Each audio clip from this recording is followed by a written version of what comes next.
Muy bien, estimados participantes, reciban un saludo cordial. Retomando este diplomado de enfermedades prevalentes desde la atención primaria, hoy tenemos ya el módulo número 4 que tiene que ver con el tema de salud mental. Y en esta oportunidad tenemos a la doctora Yaira Guzmán, quien es médica, especialista en psiquiatría y con un doctorado, un PhD en investigación médica aplicada. Con la doctora Yaira hemos trabajado este tema de salud mental desde hace ya 10 años, cumplimos este año, con el objetivo de avanzar en desarrollar competencias desde la atención primaria en salud mental. Y hoy nos trae el tema de detección y manejo de los trastornos mentales más comunes. Ya en este momento tenemos conectadas 54 personas, 58, y la idea es aprovechar este tiempo. Doctora Guzmán, muy buenas tardes. Bueno, muchas gracias, doctor Hernández, por la presentación. Sean todos ustedes muy bienvenidos a esta sesión del día de hoy. Como decía el doctor Hernández, pues yo soy psiquiatra, soy egresada de pregrado y posgrado de la Universidad Nacional. Tengo una especialización en bioética de la Universidad de La Sabana y mi doctorado que lo hice en investigación médica aplicada en la Universidad de Navarra. Digamos que la mayor parte de la experiencia que yo tengo está relacionada con los temas de síndromes afectivos, particularmente de depresión y ansiedad, y también en el manejo de medios de comunicación y periodismo con relación a temas de salud mental y estigma, y terapia electroconvulsiva, el tratamiento para pacientes que la tienen indicada. Entonces, vamos a dar comienzo a la sesión del día de hoy. Básicamente, digamos que lo que vamos a hablar ahora, les adelanto que van a ver muchas imágenes y que voy a tener preguntas porque estos espacios son muy enriquecedores para ustedes y también para mí cuando compartimos experiencias y pues asimismo pues yo les voy a hablar un poco de la práctica clínica que yo he tenido. Vamos a hablar de la clasificación de las enfermedades o los trastornos mentales, los criterios diagnósticos que existen específicamente con ellos y el manejo general de los trastornos. Al final dejamos un espacio para preguntas. Por supuesto que sí, en el momento en que hacemos la interacción para las preguntas que yo voy a hacer, para la participación de ustedes, tienen alguna inquietud, con mucho gusto también la podemos resolver en ese momento. Pero pues digamos que la idea es en esa interacción que nosotros vayamos a tener, poder cumplir los objetivos de la sesión, que en parte es que ustedes se apropien lo más posible de cada uno de esos trastornos grandes que vemos en psiquiatría. Hay muchos trastornos, el tema es bien complejo, digamos, desde el punto de vista de lo extenso que es, pero traté de resumirlo de manera tal que nos quede un poco la posibilidad de diferenciar entre los trastornos más comunes y con los tratamientos también que se pueden ver con cada uno de ellos, de estos trastornos. Em, el tema de salud mental, y tengo aquí esta diapositiva de salud mental bastante bien planeada y es cómo las personas hoy en día, no sé si a ustedes les parece, pero yo tengo esa sensación de que cada vez más se habla en ambientes de población general de salud mental. Hace algún tiempo no se hablaba tanto de este tema y es interesante, me parece que es bueno que las personas se han apropiado de que existe salud, existe trastorno y existe necesidad de que nosotros como médicos y como personas pues pensemos en estos temas. Lo que de pronto a veces preocupa es que a veces cuando las personas, porque han pasado por una situación compleja o porque han leído mucho del tema, tienen la sensación de que manejan los trastornos, que pueden hacer diagnóstico y que pueden hacer incluso en algunos casos tratamiento, que el tratamiento que básicamente harían sería como una aproximación psicoterapéutica, como hablar con otra persona, sabiendo que en algunas ocasiones puede que la persona no tenga un trastorno mental o tal vez lo más complejo sería que la persona tenga un trastorno mental grave y nos quedemos en conversar, perdón, con la persona y no lleguemos al fondo y que esto pueda llevar a dificultades, a contrariedades, a confundirse si hay enfermedad mental o no, pues porque como decía antes, pues si no existe la experticia, lo que se genera es confusión. Respecto a los temas básicos que la Organización Mundial de la Salud tiene como conceptos en cuanto a salud mental, enfermedad mental y los factores asociados. Digamos que estos son los tres factores que generalmente se ven o que se definen. La salud mental, según la OMS, pues es el estado de bienestar completo en el cual el individuo se puede desarrollar en sus propias capacidades, que pueda afrontar las tensiones normales de la vida, trabajar de forma productiva, contribuir con su comunidad. Y esto no solamente implica pues la ausencia de enfermedad mental, sino un estado integral para abarcar el bienestar emocional, psicológico y social. Cuando uno lo revisa de esa manera, de todas maneras queda como un poco etéreo realmente qué significa salud mental. Sin embargo, es válido para tenerlo como un punto de partida para luego definir desde el punto de vista mío como psiquiatra que sí es entonces un trastorno de esa salud mental. Entonces, la OMS también lo describe como una alteración que afecta a la parte cognitiva o la cognición, la regulación de las emociones o el comportamiento del individuo y que tienen que ser suficientemente fuertes como para que alteren clínicamente al paciente y que vean asociadas con angustia, discapacidad funcional en áreas importantes de la vida. Si lo vemos así solamente con esa definición, también nos quedamos cortos. Entonces, ¿qué es enfermedad mental?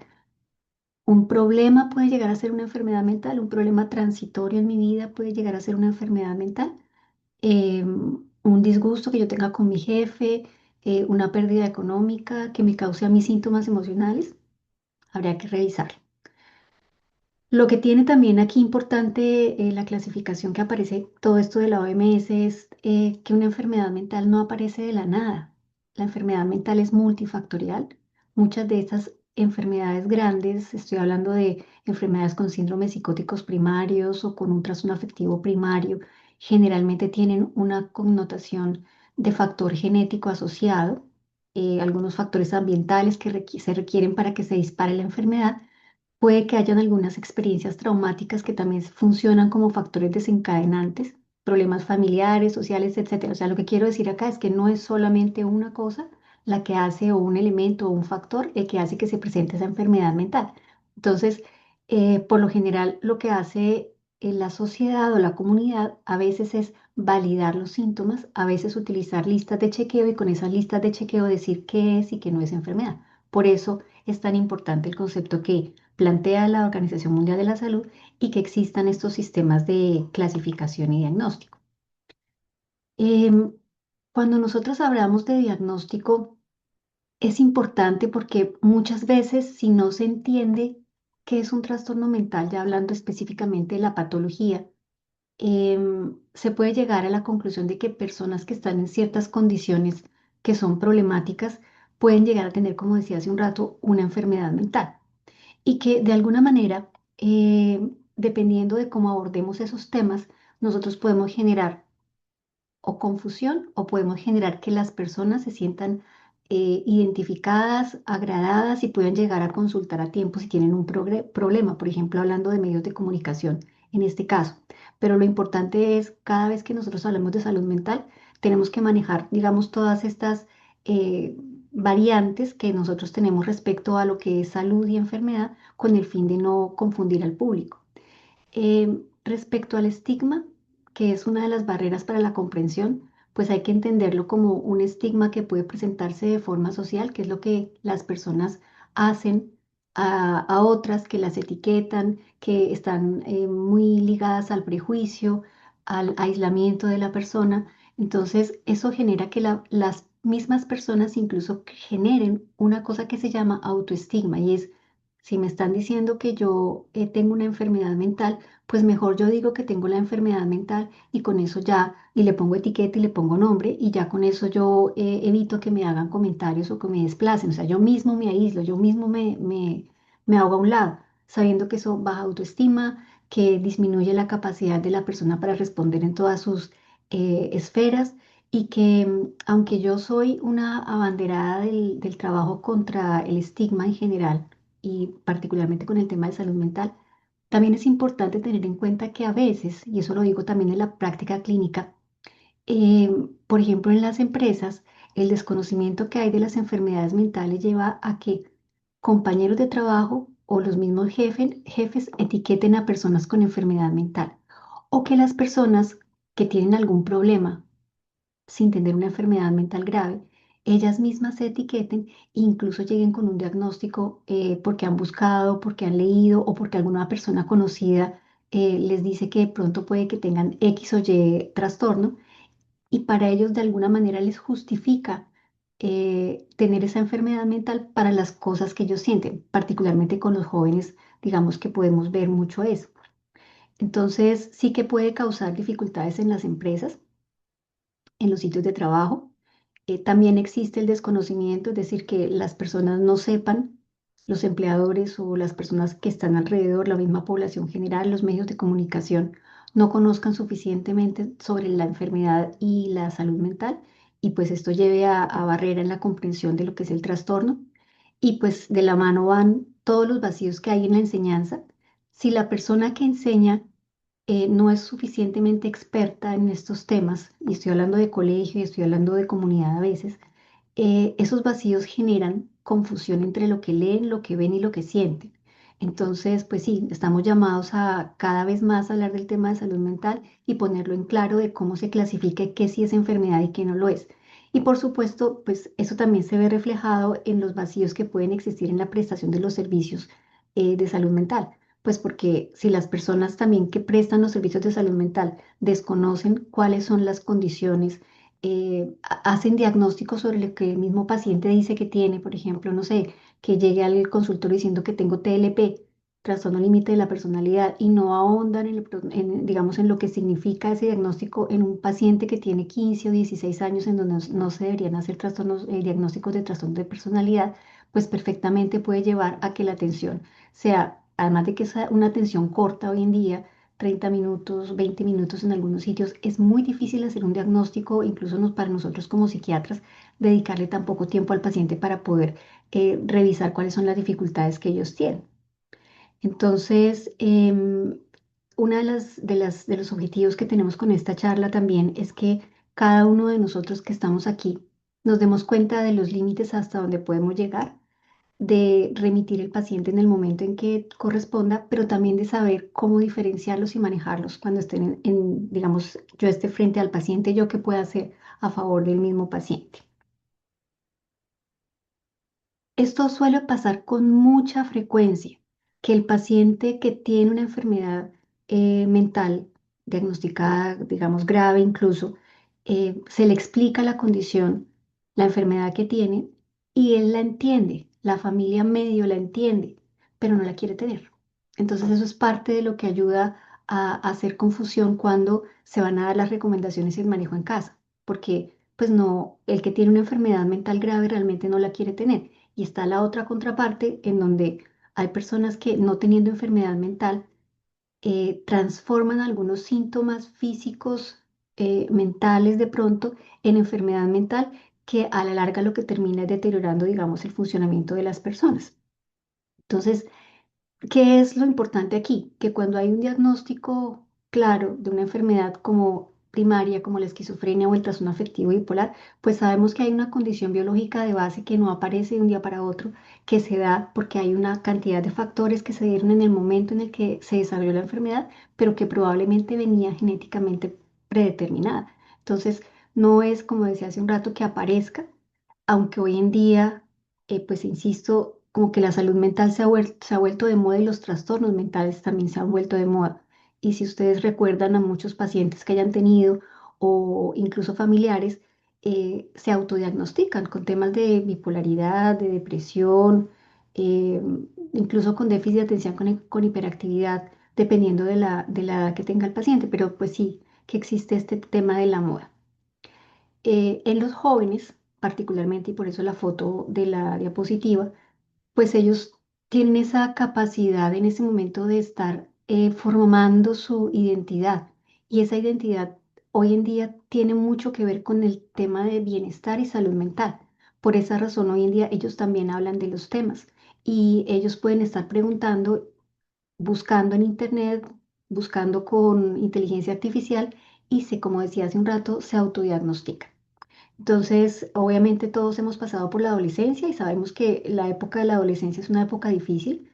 Tenemos problemas, no nos sentimos identificados, no queremos seguir adelante con algunas cosas de pronto, pero hoy en día lo complicado es que no solamente los jóvenes dicen no me hallo, no sé para dónde voy a ir, sino que además le agregan el pedacito ahí, me quiero morir o no quiero estar en este mundo, que es lo que, digamos, ya asusta un poco al clínico que esté viendo al paciente porque obviamente tendría que determinar si hay un riesgo de autolesión o un riesgo suicida que haya que valorar, que es, digamos, un poco de los temas complejos cuando se va a hacer una definición de categorías o se va a hacer un diagnóstico específico. Para ellos decir, me quiero morir es como decir carambolas en algunos casos. Para otros, sí puedes querer significar que la persona no quiere terminar con su vida. Entonces, ese es un tema que nos toca revisar.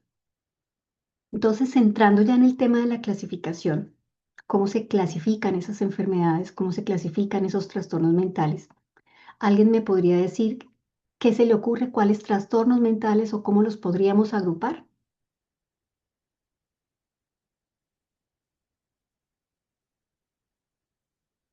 No todos al tiempo, por favor.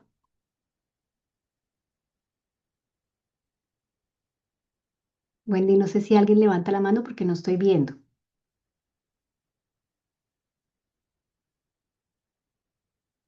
¿Quién se atreve? No importa, se pueden equivocar.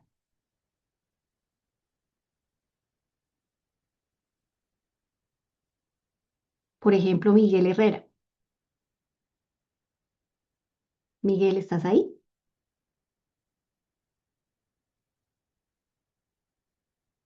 Miguel. En psicóticos y neuróticos, Ok, esa es una clasificación. Gracias, Paula. ¿Quién más? de personalidad alimentarios. Trastornos de personalidad alimentarios. Sí, aquí me están escribiendo en el chat también. Bueno, entonces, digamos que les voy a poner un ejemplo, que ahí es como lo más fácil. Tengo una paciente que se llama Paquita, que tiene 32 años, y Paquita no tiene antecedentes de condiciones médicas generales, ni antecedentes psiquiátricos, ni nada de importancia. 32 años, saludable. Sufre un accidente y en ese accidente un trauma raquimedular y tiene una sección completa alta, pongámosle un C5, C6. 2 meses después de que ocurre el evento, el accidente, la paciente empieza a presentar llanto fácil, ideas de minusvalía, culpa, desesperanza, ha disminuido el apetito y no puede dormir.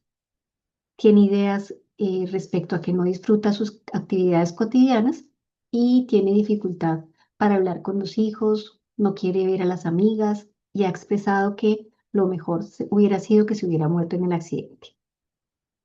Entonces, ahí, ¿qué diagnóstico se les ocurre que tendría la paciente, Paquita, y por qué?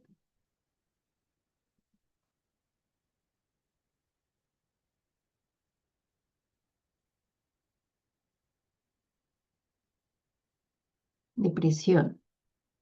María, ¿por qué piensas tú que tiene una depresión? Ánimo depresivo, ajá. ¿Pero por qué? O sea, ¿qué hace que configure un trastorno depresivo? Depresión por el estado en que se encuentra, ¿ok? Trastorno del ánimo, posible depresión, sí. ¿Pero qué les hace pensar? El tiempo de evolución, entonces 2 meses, ¿ok? ¿Qué más? Las ideas suicidas, ¿ok? Ojo que aquí la paciente está diciendo, mejor hubiera estado, mejor me hubiera muerto en el momento del accidente. No está diciendo me quiero quitar la vida, que son dos cosas importantes. Luego lo vamos a ver cuando toquemos el tema de suicidio. El aislamiento, ok. Bueno, entonces no acepta el presente, la afectación con el mundo, la ansiedad. Bueno, los síntomas que se están relatando aquí son más que todo síntomas depresivos. Los síntomas de ansiedad son como más de preocupaciones, es una cosa más cognitiva, más como y como con sensaciones autonómicas, es decir, con sudoración. Bueno, podría haber tenido, pero no los tiene, un estrés postraumático. Ahorita no está relatado nada de que tenga flashback ni nada de eso. Ahorita vamos a ver ese trastorno o estrés postraumático que lo dicen por acá. El dolor de la lesión, puede causar síntomas depresivos también, o sea, podría ser una condición médica general como consecuencia de eso hacer un trastorno depresivo. Pero la pregunta la hago justamente para ver eso que ustedes están diciendo. En este caso, esta paciente decir, se perfila para que tenga un síndrome depresivo. ¿Cuál? Pues si está dentro de los 2 meses siguientes al episodio del evento, todavía podría ser un trastorno adaptativo con síntomas depresivos. Eso quiere decir que de alguna manera, aunque es un trastorno, es esperable que después de un trauma raquimedular, de que no pueda volver a caminar, de que necesite unas grandes ayudas, pues tenga sintomatología depresiva como la que estamos diciendo, pero en la medida en que la paciente seguramente se va adaptando a su nueva condición de vida, esa sintomatología depresiva debe ir bajando, que eso suele ocurrir después de los 3 hasta 6 meses, se puede esperar, sin que eso se considere un trastorno depresivo mayor. ¿Se parece a un episodio depresivo mayor? Sí, totalmente.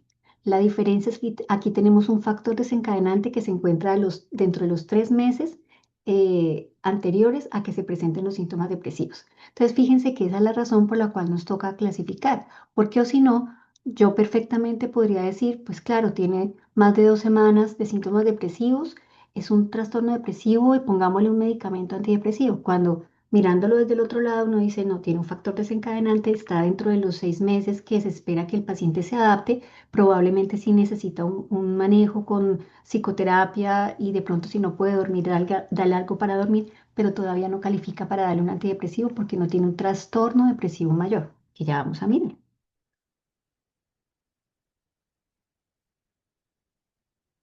Entonces, esa es la razón por la cual, de acuerdo a lo que hablamos, es importante clasificar, porque si uno no tiene esto claro, empieza a repartir antidepresivos, antipsicóticos o a no darle nada a nadie porque como que no me cuadra por alguna cosa, entonces realmente los sistemas de clasificación nos ayudan porque es la herramienta que nosotros utilizamos con el contenido que sabemos, ya con la experiencia y con el conocimiento que nosotros tenemos aplicado a esos sistemas de clasificación, podemos ayudarle al paciente con un diagnóstico más apropiado, o al menos, digamos, en el momento en el que vimos esta paciente que les acabo de contar de Paquita, en el momento en que yo hago esta descripción, ahí no tiene nada más que un trastorno adaptativo.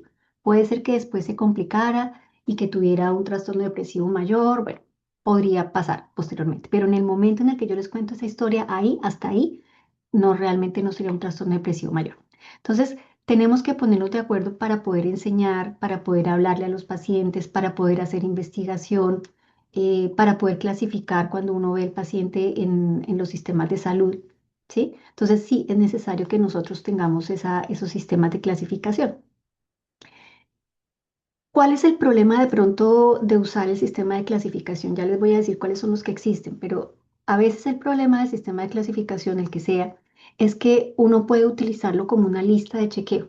Si yo lo utilizo como una lista de chequeo, fácilmente puedo sobrediagnosticar a las personas. Porque claro, si yo hablo del caso que les estaba comentando, uno habla de un episodio depresivo mayor cuando una persona lleve más de 15 días todos los días o casi todos los días con síntomas depresivos durante todo el día o casi todo el día, que tenga minusvalía, culpa, desesperanza, muerte, que tenga alteración del sueño, que tenga alteración del apetito, que tenga fatigabilidad. Entonces, si yo tengo todo eso configurado y digo 2 semanas, pues ¿por qué no podría ser un episodio de depresión mayor? Tendría yo que saber el hecho de que, claro, como tiene un factor desencadenante, me da el tiempo de espera para no etiquetarla de alguna manera con ese diagnóstico que no es el que ella tiene, o él sí, en este caso ella que es Paquita, ¿no? Em, entonces, el sistema de clasificación es una herramienta, pero hay que tener todo el conocimiento para poder aplicarlo y poder llegar al diagnóstico y no utilizarla como una receta de cocina, perdónenme la expresión. Así que yo coja el libro y diga tal. Entonces, yo no sé si a ustedes les ha pasado alguna vez que cuando leen cosas de salud mental se sienten identificados en que, ah, yo tengo esto, ah, sí, depresión, ah, ansiedad, ah, esto aplica para trauma, ¿sí? Claro, si uno lo lee así nomás, puede que le pase eso que les estoy contando y que uno como que se sienta tentado a, incluso con los temas de personalidad, ah, yo tengo esta personalidad. No sé qué. Lo mismo le pasa a los pacientes. Entonces la idea es que nosotros lleguemos a un punto en el que nosotros podamos eh, enseñar, clasificar y hacer el diagnóstico precisamente por lo que necesitamos. Em, bueno, también lo que decía hace un rato y es, los diagnósticos no aparecen de la nada, no se pegan, no se contagian, no. Estos son trastornos que tienen un factor biológico de base que, ¡pum!, tuvo una carambola de algún factor estresor y que de pronto ahí en ese momento fue que se disparó, digamos, la enfermedad como tal. ¿Hay alguna pregunta? Vi que alguien había levantado la mano.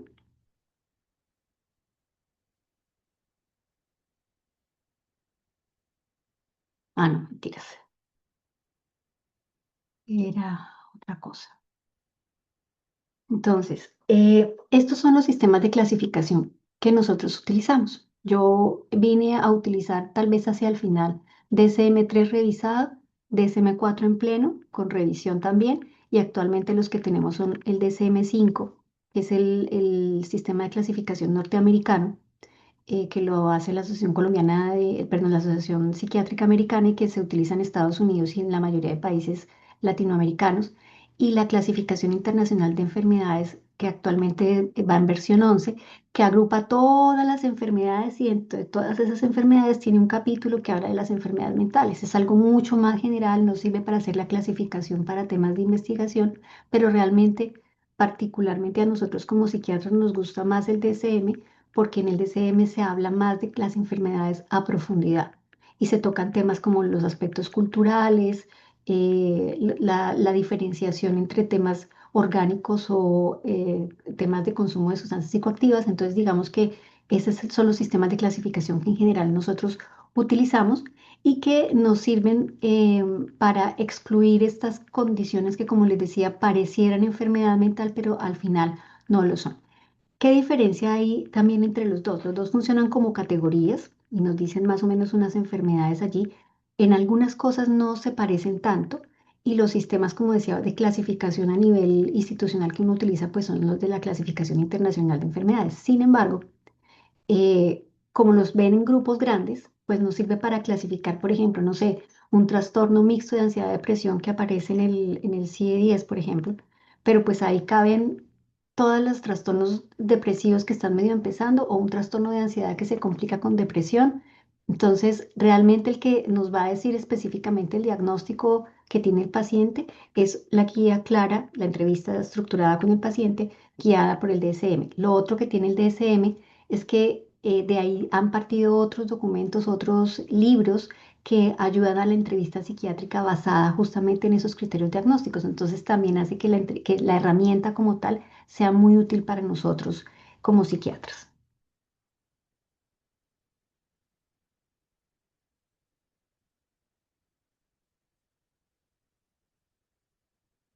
Entonces, esta es la clasificación general de las enfermedades. Como les decía, vamos a pasar rápidamente por todas las enfermedades, pues no por todas, por las más frecuentes, las que más causan disfuncionalidad. Y si uno se diera cuenta, pues pareciera que no es tampoco tan grande, tantísimo lo que es psiquiatría, aunque parezca algo que realmente es muy reduccionista, pero es como la idea de separar los diagnósticos y entenderlos cada uno por su lado. Entonces, lo que es patología psiquiátrica está conformado por los trastornos psicóticos, los trastornos afectivos, los trastornos ansiosos y los trastornos orgánicos que se llamaban antes y que hoy en día son trastornos neurocognitivos. Y por fuera lo he dejado a propósito los trastornos de personalidad y el consumo de sustancias. Cuando les hablaba del sistema de clasificación del DSM, hay una cosa muy interesante que tiene y es el diagnóstico multiaxial, en donde nos permite ver no solamente la esfera del diagnóstico de psiquiatría como tal, sino también los diagnósticos de personalidad, otras condiciones médicas generales, Tommy, la posibilidad de ver la familia o el entorno social que tenga el paciente y al final también hacer una evaluación del funcionamiento global del paciente. Entonces, todo eso, digamos, sí tiene el DSM, que no tiene la clasificación internacional de enfermedades. Entonces, para empezar, para que nos vayamos poniendo a tono, esta clasificación dice trastornos psicóticos y dentro de esos están la esquizofrenia, el trastorno delirante y el trastorno afectivo. Hay más, pero digamos la esquizofrenia es el núcleo central.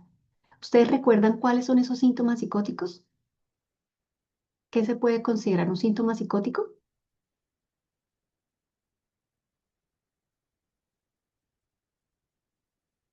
Si me ayudan prendiendo el micrófono y contándome, sería más chévere.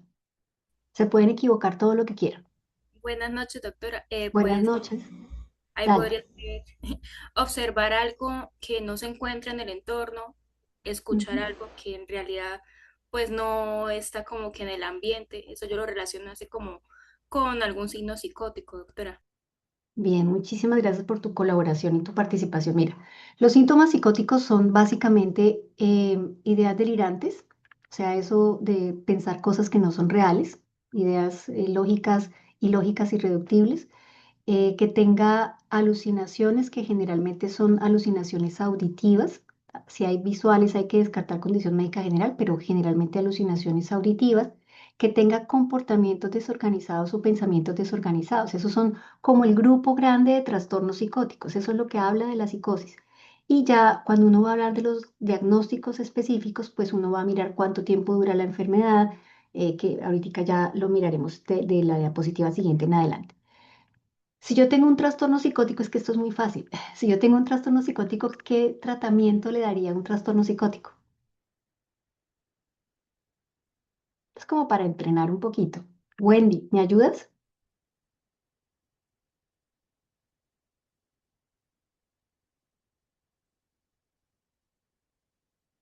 Wendy, Patricia Maya.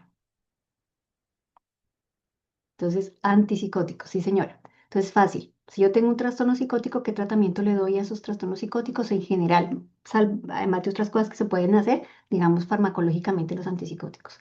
Si lo que yo tengo son unos trastornos afectivos, y entre los trastornos afectivos está el trastorno depresivo mayor, el trastorno afectivo bipolar y la distimia, ¿sí? Ahí sí tenemos una diferencia y es que el trastorno bipolar y el trastorno depresivo se manejan distintos. Si es un trastorno depresivo, pues ¿qué le doy a un trastorno depresivo? Antidepresivos en lo farmacológico. Si yo estoy hablando de una distimia, probablemente pues sí, es un trastorno depresivo menor. Si estoy hablando de un trastorno afectivo bipolar, yo le voy a dar moduladores. No, digamos, ese no corresponde con el, con el nombre, pero pues también se llaman moduladores del estado del ánimo, o sí, moduladores del afecto. En el caso de los trastornos ansiosos, pues ansiolíticos y antidepresivos, que generalmente son los que se utilizan y ahí dentro de ese grupo pues están el trastorno de pánico, las fobias, el trastorno obsesivo compulsivo, la ansiedad generalizada y el estrés postraumático, teniendo en cuenta que tanto el obsesivo compulsivo como el estrés postraumático en este momento en el DSM-5 no aparecen dentro de los trastornos de ansiedad, pero nosotros, digamos, al momento de tratar el paciente como los síntomas que presentan son del espectro ansioso, entonces, utilizamos generalmente, digamos, esa nomenclatura para hacer la clasificación y para enseñarlo a los estudiantes también. Los trastornos orgánicos y neurocognitivos. Anteriormente eso se llamaban orgánicos y ahí estaban demencia y delirium. Ahora en el DSM-5 pues aparecen grandes trastornos neurocognitivos, menores, mayores, y pues está el delirium y la demencia en general nuevamente incluidos ahí, por eso los dejé puestos en trastornos neurocognitivos. Los trastornos de personalidad en el eje 2 aparecen como un diagnóstico específico en donde uno puede clasificar en A, B, C, dependiendo de los criterios que tenga la persona. De eso no nos vamos a, no vamos a hablar ahorita porque es otra cosa completamente distinta a lo que vamos, pero sí afecta en algunos casos la comorbilidad de alguno de estos trastornos de los que estamos hablando. Y el trastorno por consumo de sustancias psicoactivas lo vamos a tocar, pero teniendo en cuenta que este trastorno de este consumo de sustancias psicoactivas se puede encontrar en cualquiera de estos, con o sin. Algunos de esos trastornos pueden empezar o terminar o no tener consumo de sustancias psicoactivas. Entonces, digamos que separé estos dos elementos porque pueden afectar cada uno de estos trastornos sin que necesariamente se vea reflejado, digamos, el diagnóstico específico. Lo que sí es cierto es que, por ejemplo, con los trastornos psicóticos y el trastorno afectivo bipolar se pueden presentar patologías duales, es decir, que estén al tiempo y ahí uno empieza a mirar qué fue primero el consumo de sustancias y por el consumo de sustancias hizo la psicosis o es un paciente psicótico y dentro de la psicosis parte del comportamiento implica que consume sustancias, alcohol, lo que sea y se le empeora el cuadro. Eso es un poco hilar fino con los diagnósticos también.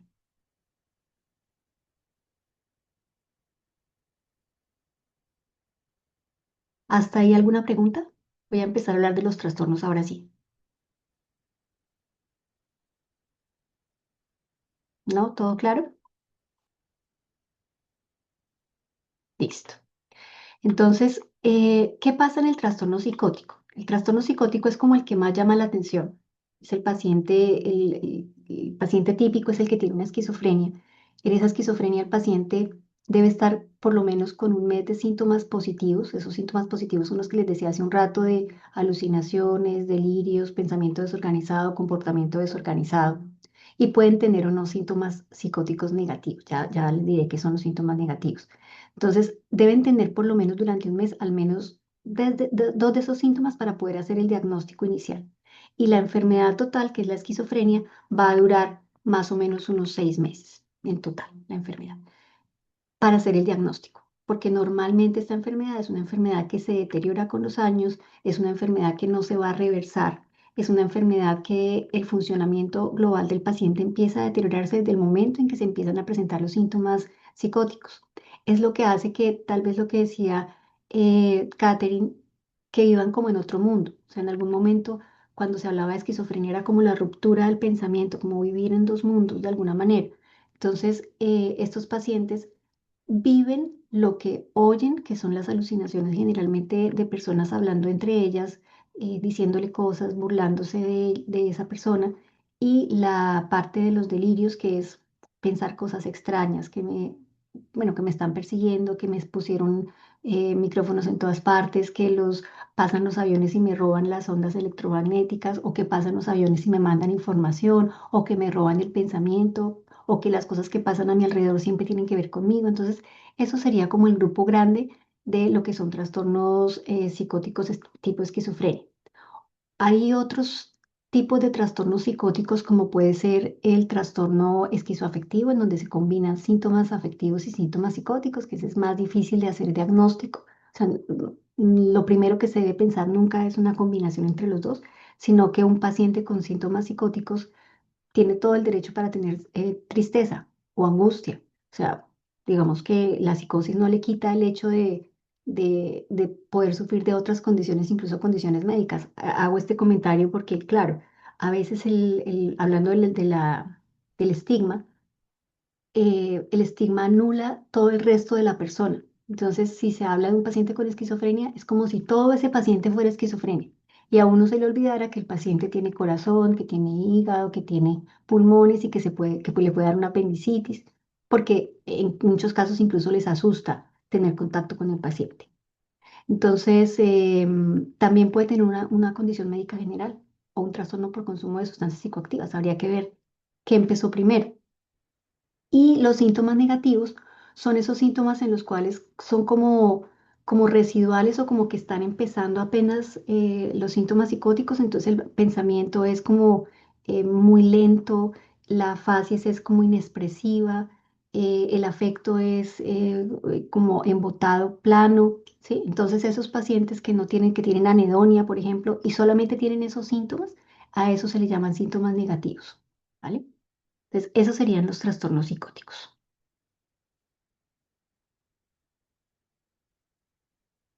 ¿Cuáles serían los trastornos del afecto? Entonces, ¿quién me dice cuáles son los criterios total de lo que ya hablamos? Yo ya se los dije, de un trastorno depresivo, de un episodio depresivo mayor. ¿Quién me ayuda? Ya los dijimos hace un ratico. Sí, buenas noches. Pues dijimos que debe durar al Patricia, menos, hola, buenas noches. ¿cómo estás? Dijimos que debe durar al menos 2 semanas. Ujú, Generalmente debe presentar alteración o presencia de cuatro síntomas, como por ejemplo alteración en el estado del apetito, pues, del sueño, síntomas como adinamia, ideas de minusvalía, culpa. ujú. Digamos que esa es como la idea. Entonces, son 9 criterios en total y la persona debe tener 5 de 9 criterios durante al menos 2 semanas, todos los días o casi todos los días, todo el día o casi todos los días.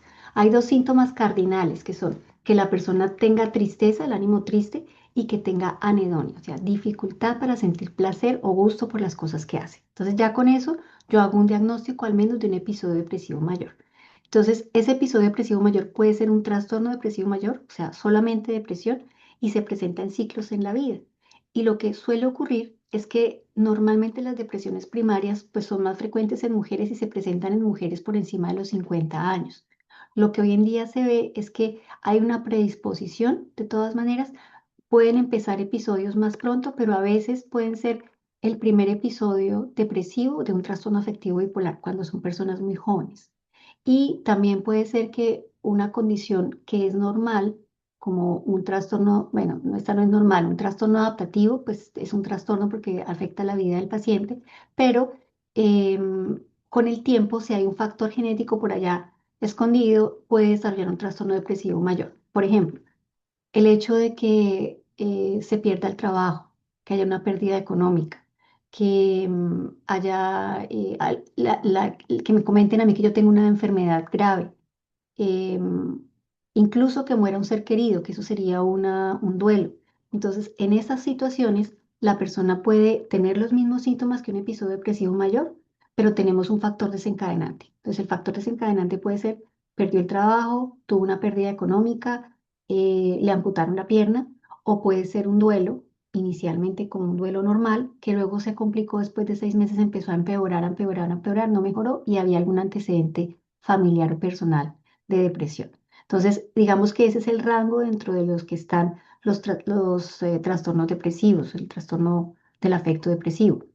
Lo importante aquí es que no podemos generalizar y pensar que cualquier persona que llora tiene un trastorno depresivo mayor. Si a mí me dicen, me dan una noticia muy maluca, en el momento en que me la dan, yo tengo que tener una respuesta normal, física, emocional. Entonces puede ser que yo llore, que no quiera dormir esa noche, que no coma, porque me acaban de decir que tengo, no sé, puede ser una cosa tan sencilla como que me dicen que soy hipertensa y tengo que tomar medicamentos para la tensión. Entonces, como yo no quiero tener eso, y como me lo acaban de decir, y me dicen que es de por vida, y dependiendo de la edad que tenga la persona, pues la persona puede llorar y decir, y entonces en ese caso a uno le pasan, por ejemplo, la interconsulta en la clínica y el paciente viene con diagnóstico de pronto de depresión. Y cuando uno se da cuenta, pues no cumple criterios, o sea, es un paciente que se puso triste ante una mala noticia que le dieron. Y ahí es donde uno dice, bueno, que valido que ven el ánimo del paciente y eso es bueno, pero pues la idea no es tampoco patologizar todo, sino que hay que darle tiempo a que la persona se ajuste a esa noticia que le acaban de dar. El siguiente paso, hablando todavía ya ahí sí de patológico, sería lo del trastorno adaptativo que les acabo de contar con factor desencadenante. Y el otro paso ya sería el trastorno depresivo mayor, que es el que es primario y que tiene un trastorno biológico de base, que tiene antecedentes genéticos y que va a necesitar un tratamiento no solo psicoterapéutico, sino también farmacológico. Dentro de los trastornos del afecto, depresión mayor también puede, yo nombraba hace un ratico la distimia, que es una persona que sufre de depresión, pero que la cara no se le ve triste, sino se le ve amargada, o sea, como mal geniada. Entonces, y más frecuente en mujeres. Entonces la persona se ve como agobiada, se ve molesta, no se le ve tan llorando ni tan triste, y es una depresión que es crónica, que no cumple todos los criterios de los que estamos hablando. De hecho, cumple solamente dos de los síntomas de los 6 síntomas, porque no incluye anedonia ni tampoco ideación suicida. Si hay ideación suicida, muy seguramente va a ser un trastorno depresivo. Eso sí es clarísimo, porque de hecho es uno de los factores de riesgo más importantes. Entonces, ahí está lo que es la parte depresiva. Entonces, hemos pasado de los trastornos psicóticos, trastornos del afecto, dentro de los del afecto, el trastorno depresivo, y ahora vamos a hablar del trastorno afectivo bipolar. Si alguien tiene alguna pregunta, si algo no queda claro, por favor me van contando. Como no estoy viendo tanto los, los mensajes, pues no me doy cuenta por ahí. Entonces, trastorno afectivo y dentro del afectivo está el trastorno afectivo bipolar. ¿Qué pasa con el trastorno afectivo bipolar? Pues que tiene esos polos de los que aparece aquí, digamos, en este mamarracho o dibujito que tengo aquí arriba, que es como si esto fuera un plano cartesiano y uno dijera que normalmente nosotros tenemos como un afecto modulado, es decir, ante los estímulos o con o sin estímulos, nosotros modulamos en el tiempo nuestro afecto. Estamos tristes, contentos, molestos, dependiendo de los estímulos que tengamos. En un paciente que tiene un trastorno afectivo bipolar, sin un factor desencadenante, ellos pueden empezar a presentar unos síntomas extremos de alegría, o de irritabilidad, que sería la manía, el episodio maníaco. Puede tener episodios en los que la persona está normal, es decir, sin síntomas. Puede tener episodios en los cuales presenta síntomas depresivos y puede tener episodios mixtos, que luego ya los vamos a mirar. Pero esta enfermedad se presenta a lo largo de la vida. Entre los ataques hay recuperación completa, eso es importante, pero que no es curable, que sí es manejable con medicación y que va a seguirse presentando a lo largo de la vida a pesar del medicamento, aunque lo que sí ocurre es que disminuye la intensidad de los síntomas y no se presentan tan frecuentemente los trastornos. Entonces, dentro de eso, pues obviamente vale la pena saber que hay un trastorno afectivo bipolar uno y un trastorno afectivo bipolar 2, que el más grave es el trastorno afectivo bipolar uno, porque tiene episodios maníacos con o sin depresión, y el trastorno afectivo bipolar 2, que es el más difícil cuando hay depresión en jóvenes, porque probablemente sea un bipolar 2, es la depresión con episodios hipomaníacos. ¿Cómo se conocen, cómo se reconocen esos episodios? Entonces, el episodio maníaco normalmente es una semana de síntomas en donde el paciente de entre 7 síntomas tiene que tener 3 mínimos, en donde el paciente está con aumento de autoestima, aumento de la actividad motora, disminución en la necesidad de sueño, en donde la persona puede tener ideas megalomaníacas sí, megalomaníacas, em, un afecto muy exaltado, tiene capacidad para pensar muy rápido, habla muy rápido, el tono de voz es más alto. Entonces, todas esas cosas las puede presentar el paciente en el episodio maníaco. Debe tener 3 criterios. Si el afecto eh, el afecto es alegre, o 4 si el afecto es irritable, porque es más difícil de diferenciar, por ejemplo, de un paciente con esquizofrenia. Entonces, tendría que tener 4 síntomas de los 7 que estábamos hablando. Y el episodio maníaco es ese, el episodio mixto es donde la persona también durante una semana presenta los síntomas de manía, pero al mismo tiempo presenta síntomas depresivos. No se cumple el tiempo en la depresión, pero cumplen los otros criterios de manía. Entonces pueden ser 3 días manía, 4 depresión, por la mañana manía, por la tarde depresión, un día manía, un día depresión en una semana. Entonces ahí van esos 3. Ya vimos depresión, ya vimos episodio maníaco, ya vimos el episodio mixto.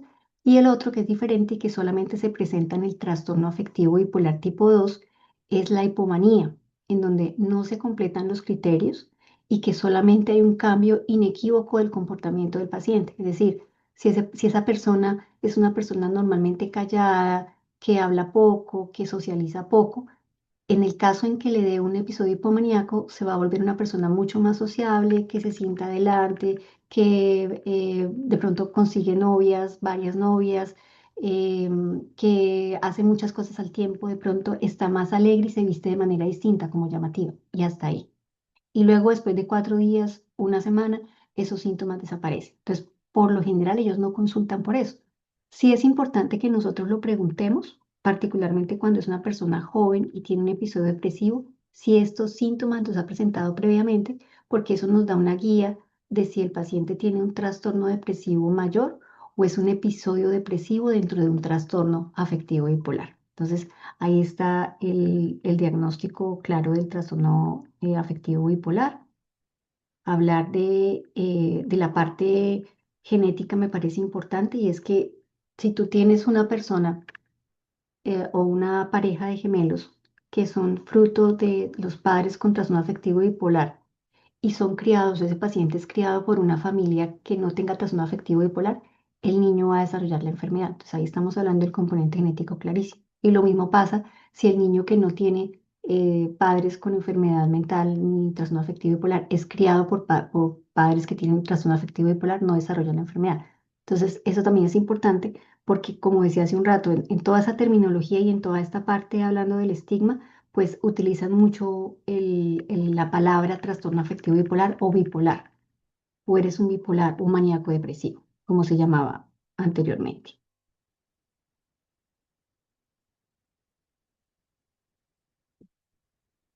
Entonces hemos visto psicóticos, ya dijimos de los afectivos, que era la segunda columna, ahora vámonos con los trastornos de ansiedad. Entonces, estos trastornos de ansiedad eh, tienen muchas características relacionadas con las preocupaciones. Entonces, la persona se preocupa en forma innecesaria por cosas reales o cosas que la misma persona aumenta de alguna manera. Y dentro de esos trastornos de ansiedad, digamos que hay un grupo de diagnósticos, uno de esos es el trastorno de pánico, ¿sí? Entonces, ¿quién me puede decir cuáles son los síntomas de un ataque de pánico? ¿Qué se les ocurre que son los síntomas de un ataque de pánico?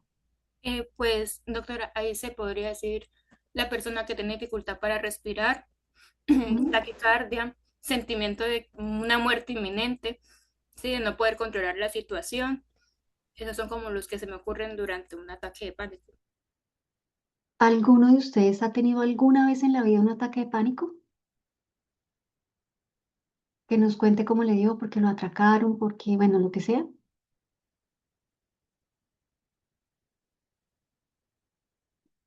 Porque les cuento que es muy frecuente y que no se necesita ni una enfermedad mental ni una condición médica general para que se presente un ataque de pánico. El ataque de pánico simplemente es como un signo parecido a la fiebre. Se presenta espontáneamente, generalmente hay un factor desencadenante y la persona tiene parte de esos síntomas que tú estás relatando allí.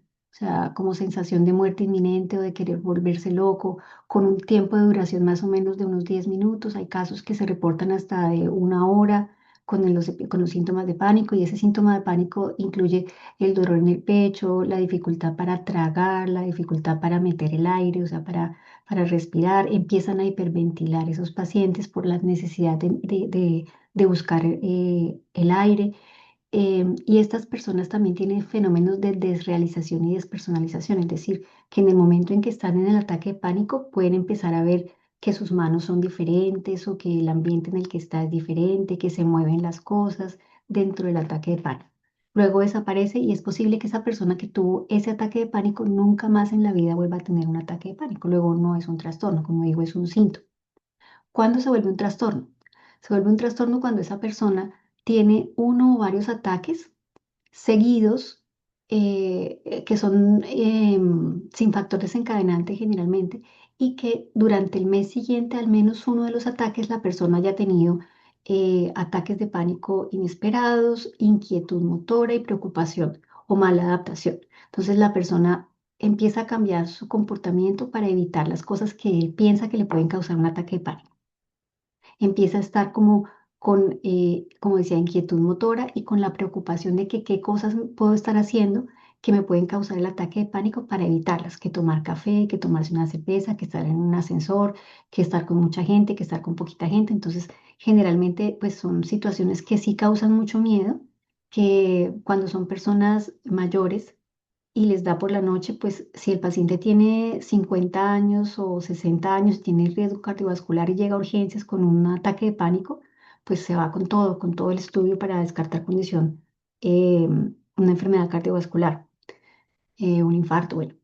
En el caso de un paciente que sea joven, de 15 años, sin antecedentes de nada, que llega contando la sensación que tiene en el pecho y todo esto, igual hay que hacerle el examen físico todo completo y descartar que no tenga ninguna cosa alterada, pero no valdría la pena necesariamente en este caso hacerle todo el estudio de troponinas o mirar a ver si tiene el electrocardiograma o lo que sea, porque probablemente si el examen físico es normal, está en una edad en donde no tiene ningún antecedente para enfermedad, y además de eso, el factor desencadenante fue que terminó con la novia hace 2 días, pues seguramente es un ataque de pánico simplemente, y en ese caso lo que uno hace es reforzar al paciente explicándole la condición. Y si se ha presentado 2 o 3 veces en urgencias o 2 veces ya, pues seguramente vale la pena referirlo con un psiquiatra o pues al menos con medicina familiar para que retoquen un poco la información y pueden mirar si realmente corresponde a un trastorno o no. ¿Qué es lo importante también del ataque de pánico? Pues que, o el trastorno de pánico, que el paciente suele llegar más frecuentemente a los servicios de urgencias.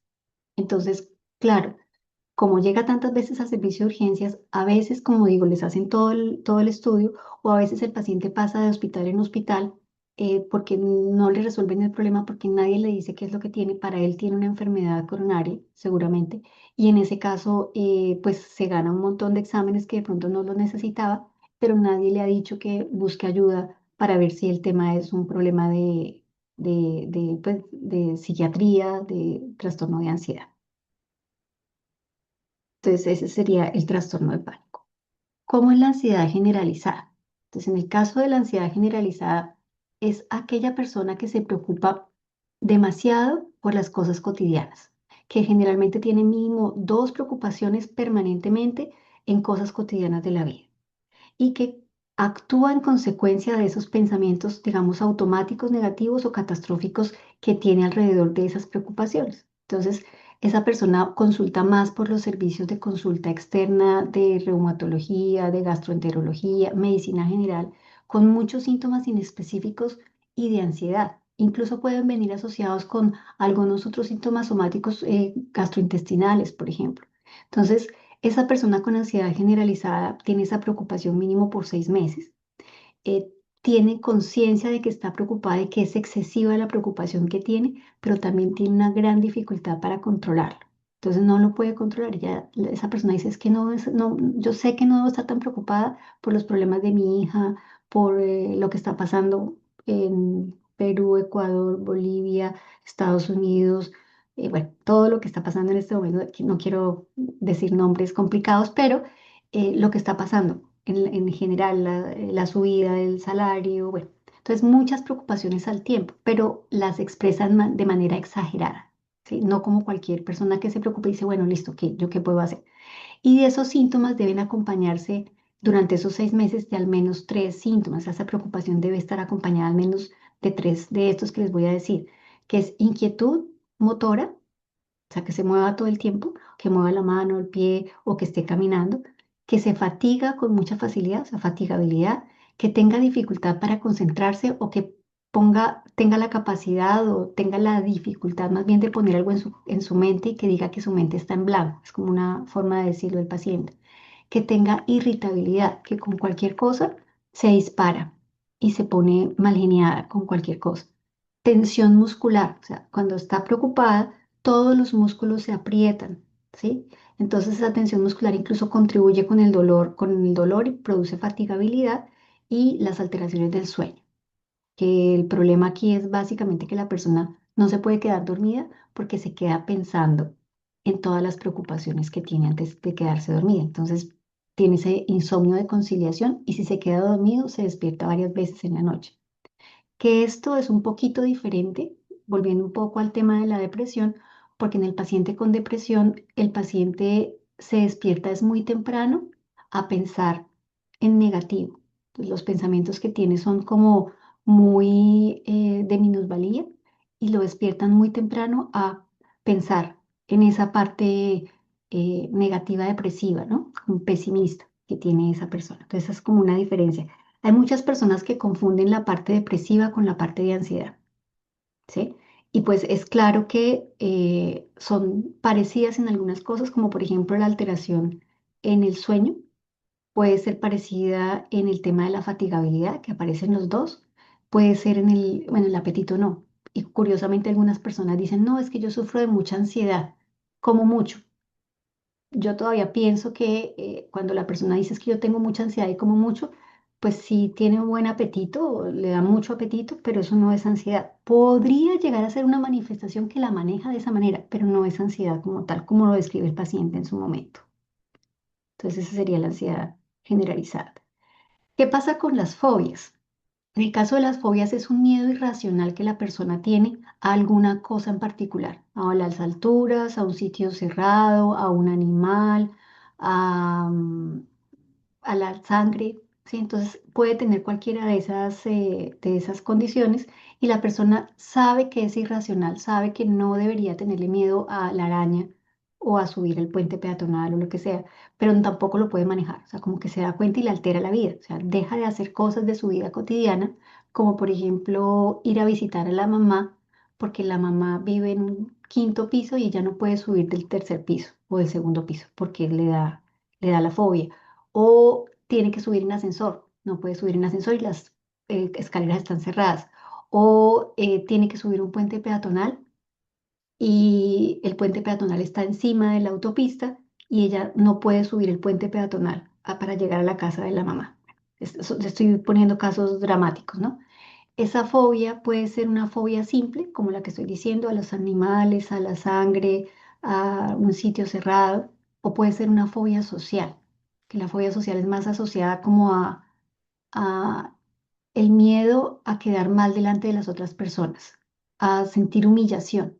Entonces, esa persona puede tener esa fobia que puede ser generalizada, o sea, cualquier cosa que yo haga socialmente, coger la cuchara, coger el teléfono, hablar en público, todas esas se presentan en esa paciente, o puede ser no generalizada, en donde específicamente es miedo a hablar en un público y que sea un público de más de 25 personas, por ejemplo. Entonces, ahí sería la diferencia entre estas y los otros trastornos que estamos hablando de ansiedad hasta ahorita es que solamente una de estas, que es la sangre, lesión, inyección, que es una fobia simple, tiene un componente totalmente comprobado como genético heredado, mejor dicho, que es esa fobia sangre, lesión, inyección, que tiene toda que se desmayan cuando le sacan sangre y todo eso. Las demás no, no necesariamente, y el manejo se hace también, como lo veremos, diferente, ¿no? Muchas aproximaciones psicoterapéuticas con ellos, muy poco manejo farmacológico con ellos, los que sufren de las fobias. Alguno de ustedes hablaba del tema de cuando yo planteé el caso de la paciente Paquita, me decían algo relacionado con el trastorno de estrés postraumático, ¿sí? Entonces, digamos que en el trastorno de estrés postraumático lo que suele pasar es que hay una exposición a una situación tan grave, extrema, en donde la persona puede llegar a pensar que ella o alguna persona cercana a ella podría haber perdido la vida. Entonces son situaciones como el secuestro, el ver morir a alguien, un evento catastrófico de tipo natural, un desastre natural, el abuso sexual. Digamos que todas estas situaciones se consideran eventos traumáticos tal cual. Alguien podría decir, bueno, pero la terminación afectiva de un noviazgo puede ser muy traumática. Puede ser que para la persona haya sido traumática, pero tiene que tener las características de las que vamos a hablar y el evento general es sensación de yo puedo perder la vida en esto, o sea, un accidente automovilístico, ¿sí? Pero la terminación con una relación afectiva, por más traumática que sea, pues no califica dentro de trastorno de estrés postraumático, porque luego que se presenta, como el estresor fue tan grande, se van a presentar síntomas de intrusión, o sea, como flashback, sueños vividos, vuelven a recordar todo el evento tal como ocurrió y eso le pasa varias veces en el día y incluso no la deja dormir a la persona. Hace evitación de la situación o las situaciones parecidas que le recuerden el evento. Entonces, subir a un carro, si fue el accidente automovilístico, si fue un abuso sexual, de pronto personas que se parezcan a la persona que fue victimaria, ¿sí? Entonces, todo ese tipo de situaciones van asociadas, digamos, al evento. También los cambios negativos en el estado de ánimo y la cognición que se pueden presentar, obviamente, por el estresor. Y la persona que ha sufrido de estrés postraumático normalmente tiene un hiperarousal, se llama eso, están como son muy alertables, ¿no?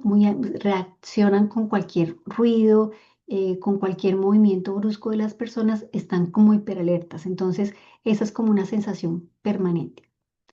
Cualquiera de estos trastornos de los que hemos hablado de ansiedad pueden terminar con síntomas depresivos. Es lógico que la persona trata de controlar la ansiedad, la angustia, el estrés, lo que estamos hablando, dependiendo del diagnóstico en el que estamos tocando el tema, pero cuando ve que no lo puede manejar y que pasa tanto tiempo, la persona empieza a tener ideas de minusvalía y la principal comorbilidad de ellos es la depresión. Entonces es lo que hay que tener en cuenta. Por eso a veces es válido ese tema del diagnóstico de trastorno mixto de ansiedad y depresión. El problema es que se vuelva muy frecuente y que realmente no se haga con juicio el diagnóstico de lo que realmente tiene el paciente, cuánto tiempo va a requerir el tratamiento y ese tipo de cosas. El otro trastorno del que les voy a hablar rápidamente, que les decía al comienzo, no está incluido dentro del DSM-5 como un trastorno de ansiedad dentro del grupo de trastorno de ansiedad, básicamente por una cosa, y es el trastorno de ansiedad comienza con una idea obsesiva que puede ser de cualquier tipo. Puede ser religiosa, puede ser de simetría, puede ser de aseo, de higiene, o sea, puede ser cualquiera, o de suicidar, como quieran llamarlo ustedes. Entonces, la idea obsesiva causa ansiedad en el paciente, por eso se llama idea obsesiva intrusiva o parásita, y esa ansiedad hace que la persona tenga que hacer alguna cosa o mentalmente o físicamente para controlar la idea obsesiva. Entonces, o camina para atrás 3 pasos, o hace cierto movimiento con la mano, o lee 3 veces un párrafo que estaba leyendo, ¿sí? Entonces, interfiere con el funcionamiento, la persona puede tener una introspección más o menos buena y decir, yo sufro de un trastorno de ansiedad que se llama trastorno obsesivo compulsivo y sigue la psicoterapia y hace el tratamiento farmacológico si se necesita. Pero hay otras personas que esa idea obsesiva es tan grande, tan molesta para el paciente que raya entre lo que podría ser una idea delirante. Entonces, en esos pacientes a veces hay necesidad de utilizar algunos medicamentos del rango de los antipsicóticos, pero pues por eso digo, no es un diagnóstico puro, puro, puro de ansiedad, pero hay que dejarlo de todas maneras por la mayoría, porque la mayoría de los síntomas caen ahí y el tratamiento, digamos, sigue siendo muy parecido al que se hace con los otros trastornos de ansiedad. Ya lo veremos en un momentico. Listo. Hasta ahí los trastornos de ansiedad. Entonces hemos visto trastornos psicóticos, trastornos afectivos, depresivo, trastorno afectivo bipolar, los trastornos de ansiedad que ya llevamos, que son esos 5 de los que acabamos de tratar. Y ahora vamos a ver los trastornos neurocognitivos.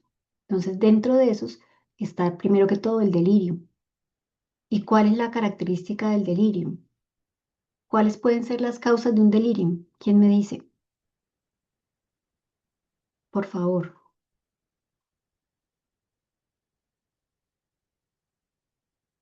Doctora, ¿podría ser también como a consecuencia de algún accidente que haya como secuela que el paciente con síntomas de delirio? Pero entendiendo el delirio como qué. Como alguna secuela. ¿Cómo? Ay, qué pena, doctora. Pues esto como secuela, que haya quedado ese delirio como secuela, por ejemplo, de algún accidente que le haya generado un trauma craneoencefálico. No sé, esa es como una duda que tengo con Ya. respecto al delirio. Bueno, entonces, ¿quién más tiene otra duda? Buenas noches.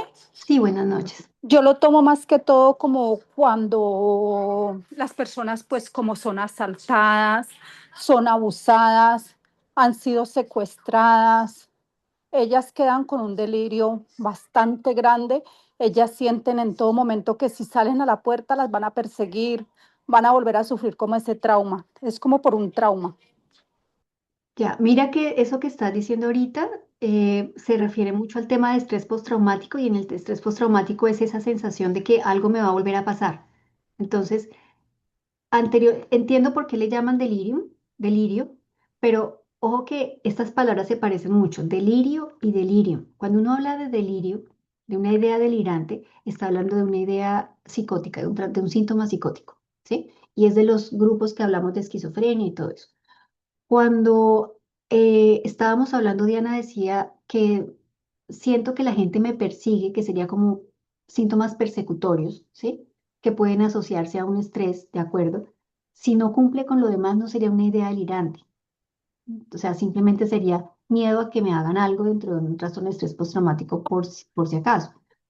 Se conocía antes, Patricia, como un estado confusional agudo, exactamente. Entonces, en este caso, digamos que está esa fluctuación del estado de conciencia. Entonces, fíjense que delirium y delirio son diferentes. Delirium es de los trastornos neurocognitivos, en donde es una condición orgánica la que hay de base en ese paciente. Hay una fluctuación del estado de conciencia y de atención normalmente en ese paciente. Puede o no haber alteraciones sensoperceptivas, es decir, pueden tener alucinaciones visuales, auditivas, táctiles, y pueden tener algunas otras alteraciones cognitivas, como problemas de memoria, eh, problemas para hablar, ¿sí? Entonces, en esos casos, generalmente hay una condición médica general de base. Entonces, la persona tiene, denme causas. O sea, ya hablamos que existe un estado confusional agudo, ya dijimos que es un trastorno neurocognitivo, ya dijimos que hay una fluctuación del estado de conciencia. ¿Qué me puede causar a mí eso? ¿Una infección? Sí. ¿Qué más? Un trauma craneoencefálico lo puede producir en caso agudo. ¿Sí? Abstinencia de drogas. Un síndrome de abstinencia, sí, señor. Un síndrome de abstinencia a las drogas. ¿Qué más? Una internación a la unidad de cuidado intensivo, de acuerdo. Falla orgánica, de acuerdo. Hipoglucemia. Enfermedades graves. Una, También lo suelen sufrir como mucho los adultos mayores, ¿no? Enfermedades La, sí, terminales. la- Como la demencia senil y todo eso. los trastornos neurocognitivos mayores, Ajá, sí. eso, los trastornos cognitivos mayores, Ajá, confusión, sí, eh, pues todas esas cosas van llevando como a esa, es como esa bomba de tiempo. de acuerdo. Los Entonces, síndromes de abstinencia, por ejemplo, sí, cuando la persona es alcohólica sí, o tiene alguna adicción a las drogas. sí. Pueden presentar durante la intoxicación o durante la abstinencia síntomas parecidos al delirium, Ajá, de acuerdo. O sea, un delirium como tal, ¿sí? Entonces, sí, ya veremos cómo se hace el tratamiento, pero quedamos claros en que hay causas, es multicausal. Incluso la persona puede tener varias de esas, ¿sí? claro. En un momento dado. Entonces, listo. Entonces, eso realmente es un delirio. ¿Nos quedó clara la diferencia entre delirium, la palabra delirium y delirio? ¿O hay alguna inquietud respecto a esa diferenciación? Esa parte es importante. Si les quedó claro, me dicen por acá. Listo. Muy bien. Entonces, ahora hablemos de la demencia. Entonces, la demencia también es un trastorno neurocognitivo.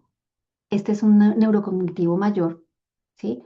Eh, La demencia puede ser de muchos tipos. La típica demencia de Alzheimer, que es la del deterioro que viene con una carga genética muy alta, pero también pueden haber demencias vasculares, demencias mixtas, puede haber enfermedad de Parkinson con demencia. Bueno, hay varios tipos de demencia, pero digamos que aquí lo importante es cómo se clasifica y cómo se dice, por ejemplo, cómo diferencio yo entre un delirium y una demencia. Entonces, el delirium es algo agudo. Me pasa algo súbitamente y es como un bombillo rojo que se prende diciendo, búsquenme algo. No, pero todo está bien. No, busque algo. Busque algo. Tiene una infección, un desequilibrio hidroelectrolítico, está hipoxémico. Algo le está pasando al paciente para que en ese momento esté como está, súbitamente. En el caso de la demencia, pues es una alteración crónica, en donde hay una alteración básicamente justo eso de la memoria, la capacidad de almacenamiento, de registro y de evocación de la información. Tiene además otra cantidad de alteraciones cognitivas como la pérdida de contenido, o sea, como que se le olvidan cosas de la vida cotidiana y alteraciones en la capacidad de aprendizaje, o sea, ya no puede aprender cosas nuevas. Hay una alteración también en el control emocional, o sea, como dificultad para autorregularse en las emociones y en los comportamientos. Se pueden aislar, dificultad para interactuar o relacionarse con otros. Puede durar, debe durar para hacer el diagnóstico mínimo 6 meses. La mayoría de las demencias son no reversibles. Hay algunas demencias que podrían ser reversibles, entre comillas. ¿Se les ocurre alguna que pudiera ser reversible? ¿Algún tipo de demencia o que pareciera demencia? Las que son causadas como por infecciones, por deshidratación, o pues como por algún tipo de neumonía, infecciones urinarias, Sí, pero y fíjate, la esas son infección urinaria. reversibles. Sí, esas, pero fíjate que esas que tú estás comentando son delirium, infección, todas esas que me estás comentando, la neumonía, son de un tiempo corto relacionado con una condición médica de base que desaparece totalmente al momento en que desaparece la causa. Entonces, en este caso, estamos hablando de un delirio. En el caso de la demencia, el tema es que dependiendo del tipo, pues la demencia puede empezar desde el comienzo a caer, como el Alzheimer. Puede empezar a caer el Alzheimer y nunca se va a recuperar. O sea, nunca se va a recuperar el Alzheimer. Pero hay otras que parecen demencia y no son demencia. por ejemplo, algunos síndromes depresivos que empiezan justamente a la edad de los 65 años o lo que sea, y en ese caso los síntomas son muy parecidos entre la pérdida cognitiva, que se ve muy marcada, y la pérdida cognitiva relacionada con la demencia. Solo que cuando se le trata el trastorno depresivo, esos síntomas cognitivos desaparecen. Luego, lo que antes se conocía como pseudodemencia, ¿sí? Algunas intoxicaciones, la que se relaciona con hipotiroidismo, por ejemplo, puede ser reversible, ¿sí? Entonces, pero en general, por ejemplo, la vascular o la demencia de Alzheimer, que son las que ocupan la mayor cantidad de casos, pues no son reversibles. Entonces, el paciente con demencia deja de ser independiente, o sea, poco a poco se va deteriorando en todas sus funciones y va a requerir apoyo permanente en todo. Al principio empieza solamente, digamos, con que lo acompañen al médico, con que se le olvidan ciertas cosas, pero luego va a necesitar ayuda para todas las actividades de la vida cotidiana. Y ahí es donde lo más importante también es el apoyo con la familia para que comprendan el diagnóstico. Es de las cosas más difíciles que hay. eh, Ojalá cuando hay familia la explicación sea muy buena para que la familia acoja al paciente y lo pueda acompañar en ese proceso de vida que pues le correspondió a él vivir. Pero Doctora, insisto que, señora Nidia, perdón, doctora. Y cuando es, por ejemplo, la pérdida o la demencia por un accidente cerebrovascular, sí, estas son esto, vasculares. ya. Y esas son escalonadas. Entonces, si la persona tiene uno o varios eventos vasculares pequeñitos o grandes, pues en ese momento cae la parte cognitiva. Luego queda ahí un tiempito y luego cae otra vez cuando tenga otro evento. Luego si se queda quietico y luego cae. Entonces es más escalonada. En la Alzheimer Gracias. es de uno, va en bajada. Ya, Ujú. gracias, doctora.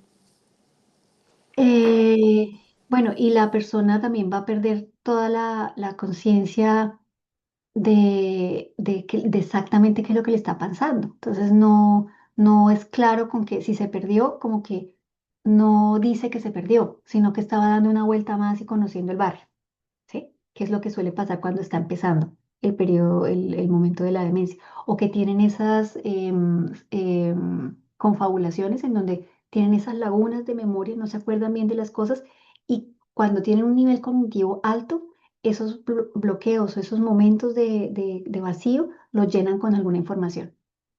Consciente o inconscientemente llenan esa información y hablan común y corriente y pasan ese pedacito, aunque no se acuerdan de lo que le preguntaron. Entonces, digamos que ese es el caso de las demencias, y las demencias tienen una posibilidad mucho mayor, ya lo decían ustedes hace un rato, de desarrollar un delirio. ¿Sí? Simplemente por la hospitalización larga o por la misma condición de la demencia, porque al paciente con demencia lo pasen a un ambiente desconocido para él. Entonces, muchas personas creen que la persona con demencia lo que necesita es divertirse y cambiar de ambiente. Entonces, a veces puede ser contraproducente porque ellos están acostumbrados a un sitio cerrado, ya cuando están muy avanzados, en donde ellos ya conocen dónde quedan las cosas, más o menos. Y cuando se van de viaje, en vacaciones de diciembre o lo que sea, se, se angustian mucho porque todo se le cambia. Todo, la cama, la pared, el reloj, todo se le cambia. Entonces ahí es cuando les toca devolverse antes de tiempo con el familiar, pues porque pues no se adaptó fácilmente al nuevo sitio donde está. Entonces, eso con respecto a los trastornos neurocognitivos. El trastorno por consumo de sustancias psicoactivas. Entonces, ahí digamos que tenemos una gran variedad de sustancias que pueden producir síntomas psiquiátricos o no producirlos, o sea, simplemente consumen la sustancia y aparentemente no les pasa nada al principio. Incluye todas las sustancias, desde el alcohol, el cigarrillo también lo incluyen ahí. Son varios, ya ahorita cuando hablemos de tratamiento de pronto miramos eso, pero el tema es que el trastorno por consumo de sustancias ahora en el DSM-5 empieza con, durante un periodo de 12 meses, que la persona tenga una serie de síntomas. Y ya con dos de esos síntomas ya se dice que la persona tiene trastorno por consumo de sustancia, la que sea, insisto. O sea, puede ser marihuana, puede ser alcohol, puede ser cigarrillo, porque definitivamente le afecta la vida cotidiana. Lo otro, como les decía hace un rato, es que muchas veces el trastorno mental de base, entonces voy a poner la esquizofrenia, ese paciente con esquizofrenia cuando está en crisis fuma cigarrillo, cuando se hospitaliza le dan cigarrillo, cuando se hospitalicen aprende de las otras personas con las que está de pronto a tener comportamientos que esa persona no tenía, digamos, en su casa. Y en la medida en que va consumiendo las sustancias, pues se convierte en la enfermedad dual de la que se está hablando, porque ahora no solamente es el consumo de sustancias psicoactivas que causa sus problemas mentales y afectivos y todo, sino que también produce los síntomas psicóticos o de abstinencia o de intoxicación dependiendo de la sustancia que esté consumiendo. Entonces, aquí lo importante cuando uno está haciendo clasificación y diagnóstico es saber, insisto, qué fue primero. O sea, si el consumo de sustancias o la enfermedad mental. Es bien sabido por muchas personas que una persona, cualquiera, hombre o mujer, que esté pasando por una situación compleja, puede llegar a consumir alcohol en principio para saber pasar ese momento, pero muchos se quedan ahí. Entonces, la mayoría de veces uno encuentra que no era un trastorno, o sea, no empezó como un gusto exagerado y que le encantara consumir el alcohol o lo que fuera, sino que como consecuencia de una situación difícil por la que tuvo que pasar, se enviudó, falleció un hijo, bueno, lo que sea, empiezan a consumir para atenuar un poquito el dolor y eso ya se convierte con el tiempo en un trastorno por consumo de sustancias psicoactivas. Esta la puse en amarillo, amarillo escandaloso para hacer un llamado de atención justamente por el tema de la clasificación respecto a las condiciones médicas generales. Entonces, en algunas ocasiones pasa que uno cree que el paciente no tiene nada grave o que lo que tiene es una enfermedad mental. Es una depresión, un trastorno de ansiedad, incluso una esquizofrenia o un trastorno afectivo bipolar. Y ya con eso, digamos, como la persona está en la edad, es una persona joven, tiene antecedentes familiares de enfermedad mental, uno deja de lado hacerle todos los estudios y las pruebas que implican cuando el paciente viene con unos síntomas físicos claros. Entonces, se pueden pasar algunas condiciones médicas generales.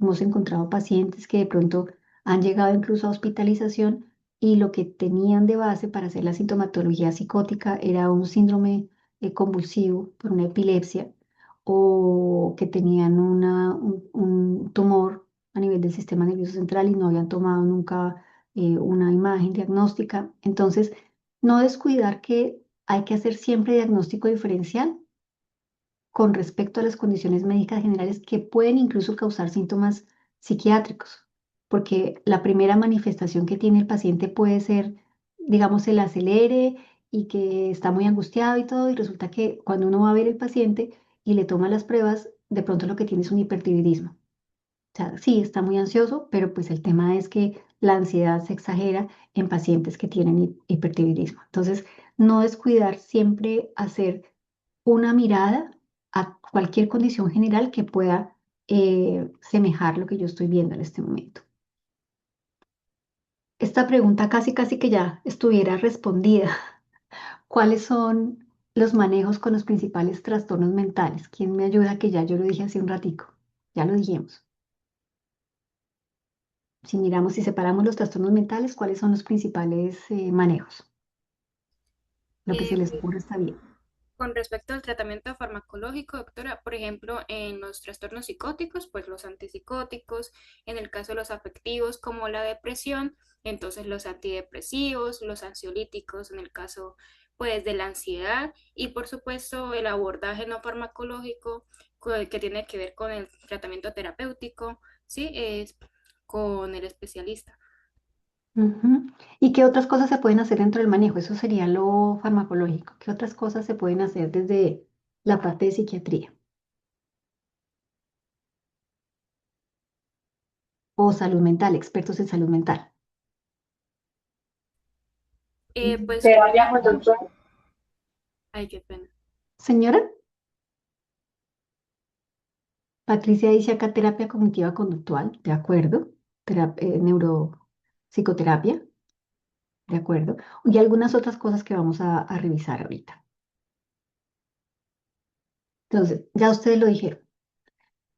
En un trastorno psicótico, básicamente lo que se hace es estar seguro de que es un trastorno psicótico primario, de que no es un trastorno psicótico transitorio, cuáles son esos síntomas psicóticos que tiene la persona y que no sea, por ejemplo, porque está intoxicada o está en abstinencia, que no sea una condición médica general, como les decía hace un rato, que no sea un delirium, porque también puede ser que sea un delirium por una condición médica aguda y que tenga síntomas psicóticos, pero ahí diría uno, bueno, pero los síntomas psicóticos están acompañados por el núcleo del delirium, que es cuál.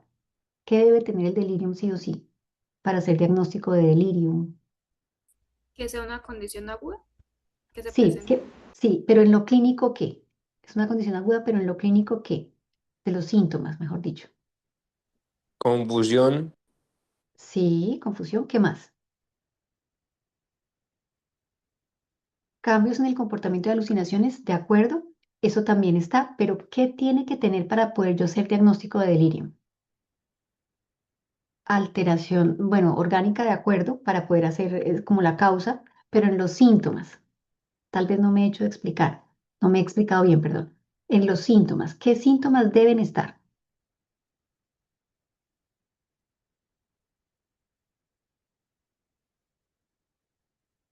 Bueno, voy a traducir la confusión que estás colocando allí en fluctuación del estado de conciencia y fluctuación de la atención. Fluctúa en el tiempo. Incluso se altera el ciclo sueño-vigilia. Entonces, eso es muy importante. Tiene que tenerlo el paciente para yo poder decir que el paciente tiene un delirio. Entonces, hago el diagnóstico diferencial con eso. Manejo la urgencia. ¿Cuál puede ser una urgencia en un paciente con un síndrome psicótico? Una agitación motora, puede ser. Agresión a otros, al sitio donde lo estamos atendiendo, al médico que lo está atendiendo, a la familia, ¿cierto? Autolesión, claro, también puede ser. Entonces manejo la urgencia, lo que tiene el paciente en ese momento. Si es, por ejemplo, una intoxicación con síntomas psicóticos, entonces, o sea, a consecuencia de la intoxicación el paciente hizo síntomas psicóticos, por eso digo condición médica general, pues hay que manejar la condición médica general y pues por supuesto la parte de la psicosis posteriormente, si se requiere todavía. La psicoeducación, en este caso del síndrome psicótico, ¿en qué momento se hace esa psicoeducación? O sea, explicar que los síntomas que está teniendo no son reales. Después de resolver lo que es la parte de la urgencia que está presentando la persona. Cuando el paciente tenga resuelta la psicosis. Y también se habla de psicoeducación con la familia. Entonces hay que explicarle a la familia, pues que si yo estoy haciendo un diagnóstico, por ejemplo, de una esquizofrenia, ya, lo tengo claro que es una esquizofrenia, pues el paciente va a tener esa enfermedad probablemente toda la vida, que va a necesitar cuidados, manejo y comprensión. Y que los síntomas que él presenta, como, no sé, lo de que piensa que los aviones le roban el pensamiento o eso, pueden aparecer nuevamente, que por eso el tratamiento farmacológico es importante.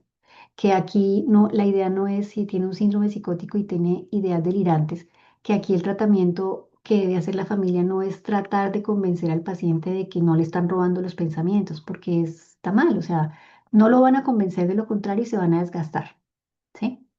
Dentro de esos síndromes psicóticos, bueno, ahorita más bien cuando les hable del manejo de la demencia, les hablo de eso, porque a veces hay que conciliar con el paciente, dependiendo del síntoma psicótico que tenga y de la repercusión que tenga en el cuidado del paciente. Pero la psicoeducación en este caso siempre se hace con la familia y con el paciente cuando ya salga de los síntomas, como para ganar adherencia al tratamiento.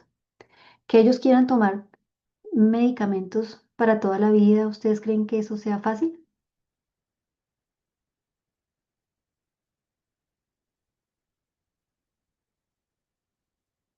Pues no, no es fácil, no es fácil, es muy difícil que el paciente quiera tomar medicamentos, se los toma durante un tiempo, los suspende, la familia tiene que estar pendiente de ellos, a veces tenemos que recurrir a usar medicamentos de depósito, a veces tenemos que recurrir a otros tratamientos, a otras terapias complejas como la terapia electroconvulsiva. Para un síndrome psicótico no tanto, porque suelen mejorar con los antipsicóticos y se pueden usar antipsicóticos de depósito, principalmente pues tenemos dos grupos de medicamentos antipsicóticos que son los grandes, los grupos grandes, que son los antipsicóticos típicos y los atípicos. Dentro de los típicos, pues todos conocemos el haloperidol, que hasta ahora, digamos, bien usado, funciona, es como de los más incisivos que tenemos, en dosis adecuadas, o sea, no son dosis altas, son dosis de 6 miligramos, 7,5 miligramos, máximo 10 miligramos día. Y los atípicos, que digamos que la ventaja que tienen es que no causan síntomas extrapiramidales, como si lo hacen los típicos, y que tienen un perfil de mejoría de síntomas negativos en esos pacientes, por un bloqueo que tienen doble ahí, serotonina dopaminérgico. Entonces, ayuda bastante el tema de los antipsicóticos atípicos. La hospitalización, ¿cuándo podríamos requerir hospitalización? En un paciente con esquizofrenia.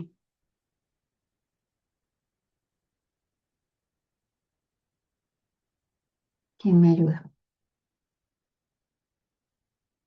Cuando tiene intento de autodaño, Sí, sí, cuando hay intento de autoagresión, ¿de acuerdo? Cuando a veces, incluso cuando la familia no sepa cómo manejar el paciente o cuando yo tenga el síndrome psicótico, pero no tenga claro el diagnóstico mientras estudio el paciente, entonces puede hospitalizarse mientras tanto. Entonces, bueno, ahí está la parte de los síntomas psicóticos, comportamiento. Listo. Los pacientes con síndromes psicóticos primarios, por ejemplo, con la esquizofrenia, ellos pueden tener síntomas depresivos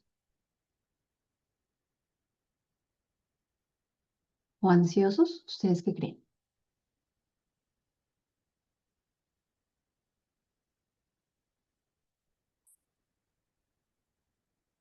Pues sí, como cualquier otra persona. Pueden tener síntomas depresivos, incluso cuando están mejor de los síntomas psicóticos, que se están dando cuenta de lo que está pasando, es donde ellos tienen riesgo de autolesión, porque se están dando cuenta del diagnóstico y de lo que implica, y más cuando tienen, digamos, un nivel cultural alto y entienden mucho lo que está pasando. Entonces pueden tener síntomas depresivos o pueden tener síntomas ansiosos. No necesariamente los síntomas depresivos implican la necesidad de un antidepresivo, solo que yo haga el diagnóstico de comorbilidad con un trastorno depresivo mayor. De lo contrario, con el antipsicótico estaría bien. Lo mismo los ansiolíticos o los medicamentos para dormir. Tal vez se necesiten cuando el paciente está en crisis, pero ya posteriormente la idea es manejarlo con una menor cantidad de medicamentos posible. En el caso de los síndromes afectivos, una pregunta para empezar. ¿Ustedes creen que pueden haber síntomas psicóticos en un síndrome afectivo?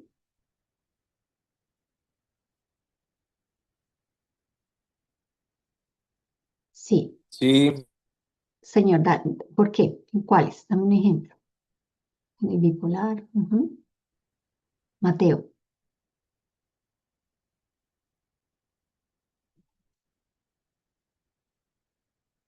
Aquí me dice Juan que todas las enfermedades psiquiátricas pueden llevar a psicosis.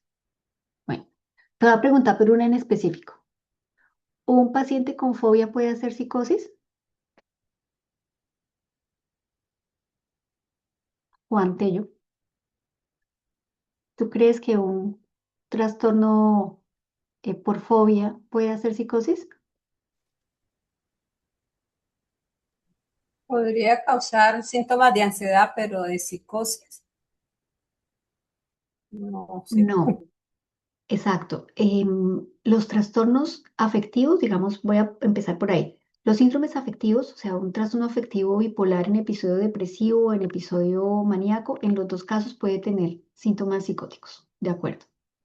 Pero un trastorno de ansiedad, no. Un trastorno, casi ninguno de los trastornos de ansiedad. El único que tal vez podría ser, y por eso hablé que era algo que han salido del DSM-5, es el trastorno obsesivo compulsivo, porque la idea obsesiva a veces parece idea delirante y no hay mucha introspección en el paciente, ¿sí? Pero en este caso, digamos, de todos los diagnósticos que hay, uno podría sacar los trastornos de conducta alimentaria no tienen psicosis. Los trastornos del sueño, que también son otro grupo aparte, de pronto no tienen psicosis. Y todos los trastornos de ansiedad no tienen psicosis. Una distimia, que es un trastorno depresivo menor, perdón, no tiene psicosis. Los grandes, bipolar, depresivo mayor, obviamente la psicosis, una demencia, pueden llevar síntomas psicóticos, ¿vale? Y eso me parece que es importante, porque al momento de dar el tratamiento, pues uno dice sí o no. Entonces, aquí en los síndromes afectivos lo mismo, diagnóstico preciso, o sea, ¿esto es realmente un trastorno depresivo mayor? ¿Es un trastorno afectivo bipolar en primer episodio depresivo? ¿Esto es un trastorno adaptativo? ¿Esto es un duelo? Y yo ahí como que empiezo a barajar las cosas. Manejo de las urgencias lo mismo. Si hay autoagresión en el caso de los depresivos, también puede pasar en los maníacos, pero también si están con agitación motora en el caso de un episodio maníaco. La psicoeducación que se hace en este caso, fíjense que la psicoeducación es más fácil con el paciente, a diferencia del trastorno psicótico, porque el paciente cuando está libre de síntomas, cuando mostrábamos en ese dibujo al principio que no tenía síntomas de trastorno afectivo bipolar, o sea, tenía estado eutímico, en ese caso, el paciente es totalmente consciente de la condición, incluso en los episodios puede ser consciente de la condición, solamente que no lo puede controlar. Entonces a él es al que se le hace la psicoeducación diciéndole y explicándole, mire, cuando uno está en manía pasa esto y esto y esto, pero usted no quiere estar en depresión porque esto y esto y esto. Porque también es cierto, si ustedes lo miran, que si un paciente, yo me imagino que estar en un episodio maníaco para el paciente debe ser fantástico porque se siente la última Coca-Cola del desierto, porque siente que es el más inteligente, el más atractivo, que tiene todo lo que necesita, que le rinde el tiempo, que no se cansa. Entonces, y muchas personas que tienen trastorno afectivo bipolar pueden tener altos cargos y pueden tener muy buena, además de educación, de formación, como digo, buenos trabajos y todo eso que incluso a veces las primeras fases del trastorno afectivo puede llevar a que sean muy creativos. Entonces también funciona para esa parte. Entonces cuando ellos están en un episodio maníaco, intentar explicarles y bajarlos es muy difícil porque ellos quieren estar en la parte maníaca. El problema es la parte depresiva, entonces donde uno más o menos negocia con ellos y les dice, bueno, yo entiendo que es chévere estar en manía por esto, por esto, por esto, pero fíjese que en algún momento usted va a bajar. ¿Se acuerda que hace 2 meses o hace un año tuvo un episodio depresivo difícil donde usted no se quería levantar, no quería hacer nada, le fue mal en el trabajo, tal? Esa es la razón por la cual necesitamos el tratamiento. Y ese tratamiento farmacológico está principalmente, bueno, en el caso de los trastornos depresivos primarios, trastorno depresivo mayor, pues están los antidepresivos. Y en el caso del trastorno afectivo bipolar estaría el modulador. Si el paciente tiene síntomas psicóticos, probablemente necesite el antidepresivo más un antipsicótico.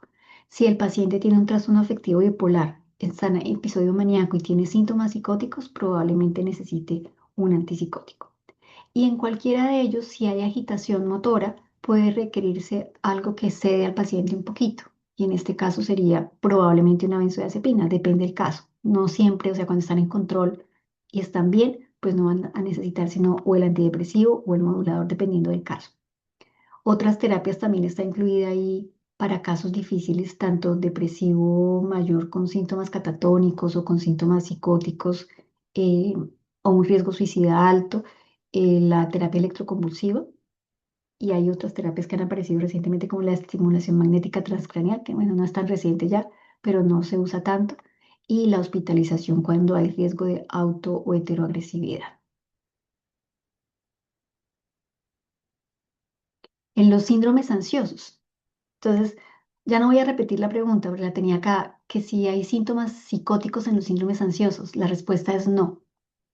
Si es un síndrome ansioso, solo ansioso, si no tiene un episodio depresivo, o sea, tiene los síntomas depresivos y de ansiedad, porque la depresión sí puede hacer, pues ahí no va a haber opción de tener psicosis.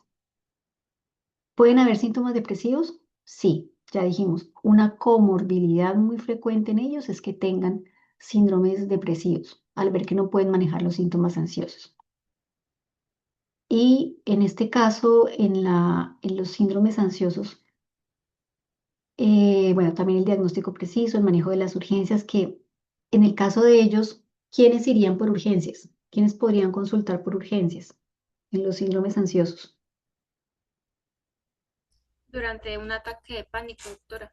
En un ataque de pánico. Incluso un paciente con una ansiedad generalizada puede llegar a urgencias. Los demás pueden llegar generalmente a consulta externa. Por lo general llegan por ahí o remitidos por especialidad, por otras especialidades, gastroenterología, reumatología. Todos esos síndromes, por ejemplo, de fibromialgia y todo eso, generalmente están acompañados de síntomas ansiosos y uno encuentra debajo de todo eso un trastorno de ansiedad que se beneficia de un trastorno, de un manejo farmacológico con antidepresivos. La psicoeducación y aquí, aunque en todas es importante la psicoterapia, en depresión, en ansiedad, la psicoterapia es muy importante en los síndromes ansiosos. Cognitiva comportamental, decía alguno de ustedes, esa es la que más se utiliza. La que más se utiliza con pacientes depresivos es la interpersonal, o sea, como poniéndose en la posición del paciente, el problema que tiene y entre los dos mirando las opciones como un abanico de posibilidades de manejo de lo que se pueda manejar. Y en el caso de los pacientes con síndromes ansiosos, normalmente se utilizan antidepresivos y ansiolíticos. ¿Cuáles son los ansiolíticos a los que yo me estaré refiriendo?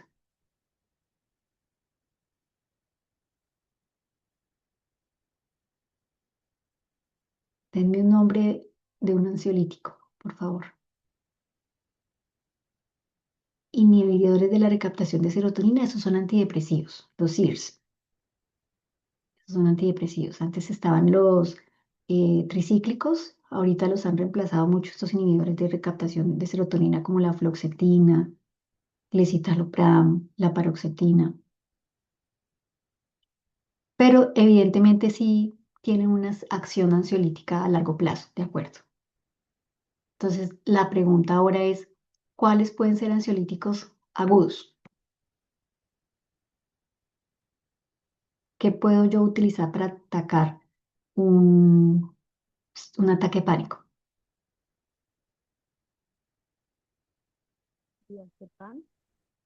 Una benzodiazepina, una benzodiazepina. Sí, benzodiazepinas en general son las que utilizan. La quetiapina, el alprazolam, cualquiera de ellos, alprazolam, midazolam, eh, bromazepam, bueno, los que se consigan en ese momento. En el caso de la quetiapina es un antipsicótico, que es un antipsicótico atípico. Hoy en día en los pacientes que tienen trastornos afectivos, bipolar y algunos pacientes con síntomas depresivos utilizan la quetiapina para ayudar con el sueño y para bajar un poquito la ansiedad. No hay tantos estudios que soporten el uso de la quetiapina como ansiolítico específicamente, pero algunos pacientes que de pronto tienen muchos medicamentos se ve que les ha funcionado la quetiapina, pero no es lo primero que uno haría. Digamos que ansiolítico como tal son las benzodiazepinas y algunos antidepresivos que tienen efecto noradrenérgico y serotoninérgico. Entonces, hasta ahí. Ay, perdón. Entonces, ahora, en los síndromes neurocognitivos. Entonces, aquí, digamos, es un poquito más complejo porque va a depender de lo que estemos viendo en el paciente. Entonces, si es un cuadro agudo, ya dijimos, es un delirio. Y ya sabemos que el manejo del delirio es manejar la causa. Probablemente después de un tiempo de desaparecida la causa, el paciente siga con síntomas, algunos de los síntomas. Entonces, durante ese lapso de tiempo es posible que uno le dé un antipsicótico durante unas 4 semanas después de resuelta la sintomatología, si el paciente lo amerita, o sea, si realmente interfiere mucho con el funcionamiento del paciente, porque a otros simplemente desaparece con el tiempo y no hay que darle, digamos, otra cosa adicional, que pues no está agitado, generalmente se da cuando el paciente está agitado. Em, en estos pacientes que tienen síndromes neurocognitivos, cuando presentan agitación motora, no es conveniente utilizar benzodiazepinas. Si bien es cierto que las benzodiazepinas están indicadas para algunos casos de pacientes que se presentan con agitación o con ansiedad o con problemas de sueño, en los síndromes neurocognitivos ni para el delirio ni para la demencia es una opción utilizar las benzodiazepinas, porque las benzodiazepinas tienen un alto riesgo de caídas, porque puede presentar efectos paradójicos, o sea, en cambio de tranquilizar al paciente lo pueden agitar mucho más. Bueno, y en el caso de las demencias, nosotros tendríamos que mirar si se trata de la complicación de una demencia, como por ejemplo un paciente con demencia puede hacer depresión, entonces habría que darle el tratamiento antidepresivo, puede tener síntomas de ansiedad, se puede utilizar un antidepresivo con un espectro que sirva para temas de ansiedad o un problema de sueño, entonces habría que mirar qué le funciona que no tenga una alteración del estado de alerta tan severo como para que el paciente se caiga, pero digamos que en general es el manejo de la complicación, la psicoeducación al grupo familiar para que entiendan o comprendan más bien qué significa el avance de la enfermedad.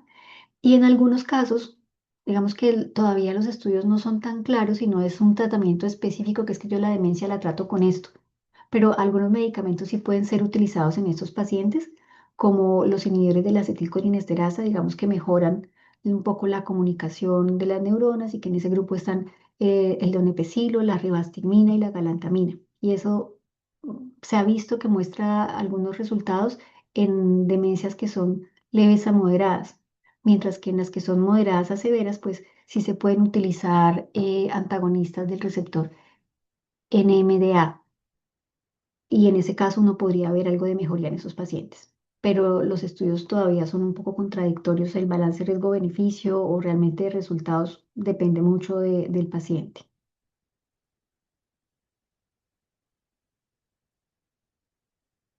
En los síndromes relacionados con el consumo de sustancias, ¿hay preguntas hasta ahí? Sé que esto está bien denso, pero ahí vamos. ¿Preguntas hasta ahí?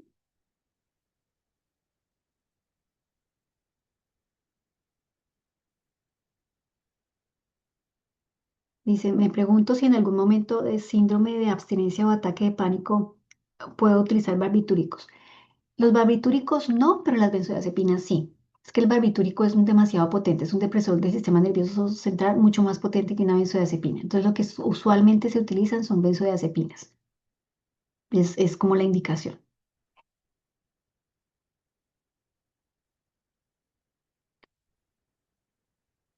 Abstinencia o ataque de pánico o ansiosos, utilizo barbitúricos. Sí, pero no, pero es mejor utilizar las benzodiazepinas. Es mejor, es más seguro, de alguna manera también. Entonces, en el caso de los síndromes relacionados con el consumo de sustancias psicoactivas, lo que yo les decía, o sea, hoy en día se resume todo en ese síndrome grande de consumo de sustancias. Antes se hacía la separación de uso, abuso, dependencia y tenía unas características especiales. Hoy en día es, durante esos 12 meses, la persona tiene que tener consumo de cantidades mayores a las que quería consumir de la sustancia que sea. Un deseo persistente por consumir la sustancia a pesar de las implicaciones físicas, psicológicas o los problemas que tenga con el consumo de la sustancia.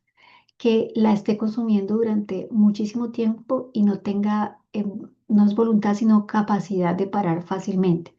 Que sienta demasiados deseos por consumir la sustancia incluso en momentos que no sean apropiados, el trabajo particularmente, incapacidad para cumplir las obligaciones en el trabajo o en la casa, continuar el uso a pesar de que está incluso contraindicado o más que contraindicado, está prohibido el uso de alcohol cuando se maneja y los accidentes y todo lo que vemos todos los días, pues los seguirían consumiendo.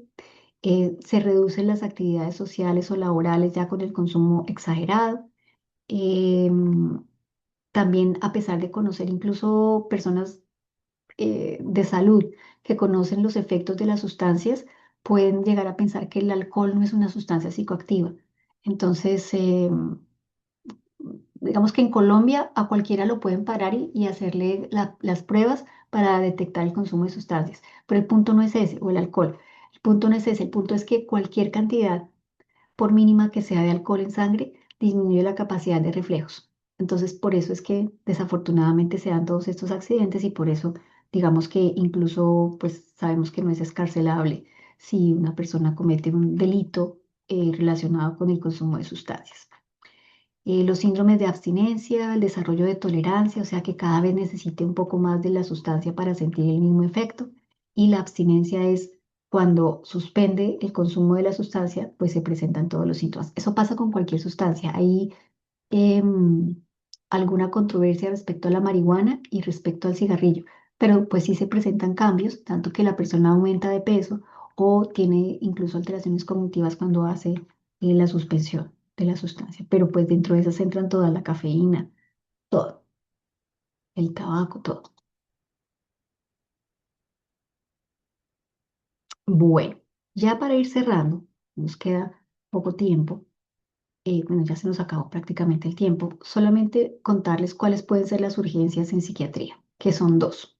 Entonces, la urgencia del paciente con agitación motora y la urgencia del paciente con riesgo suicida. En el caso del paciente con agitación motora, es detectarlo a tiempo. O sea, que yo me dé cuenta que el paciente está empuñando la mano, que el paciente está echado hacia adelante, que tiene una mirada fija, el ceño fruncido, y yo detectando eso de una vez actúo. Puede ser que de una vez tenga un botón de alarma para que vengan y me ayuden. Yo salgo corriendo o busco a alguien que me ayude para hacer la inmovilización en caso de que el paciente lo necesite.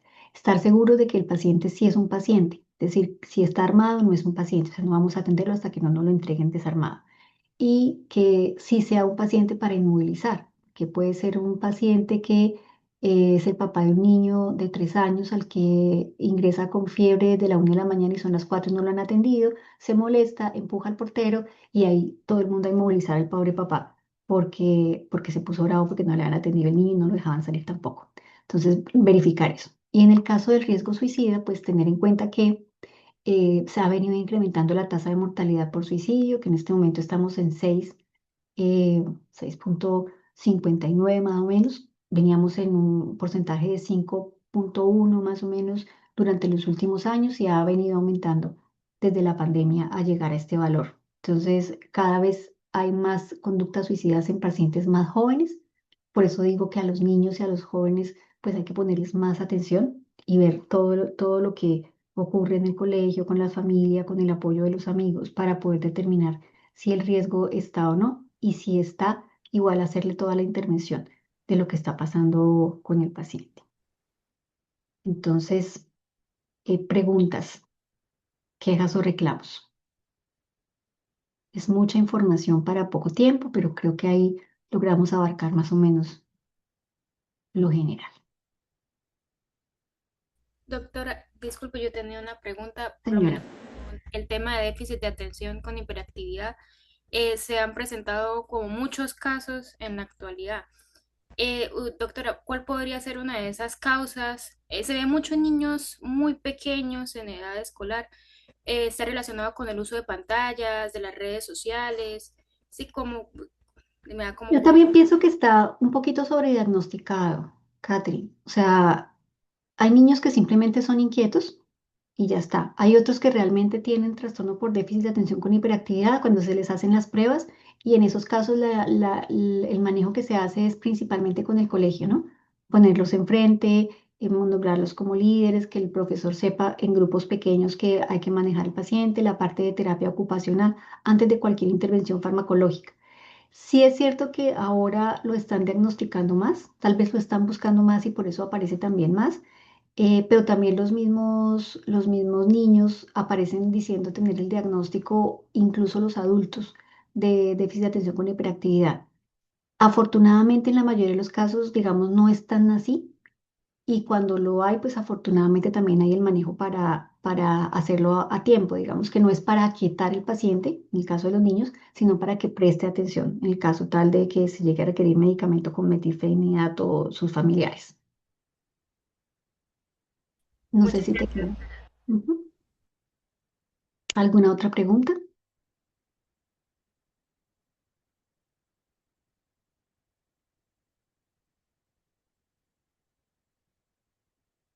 Bueno, pues me encanta saludarlos, espero que les vaya muy bien y que la información que les he facilitado pues les haya sido de utilidad y cualquier cosa pues nada, quedó pendiente, voy a pasar la última diapositiva, perdón, la dejé de compartir, ¿verdad?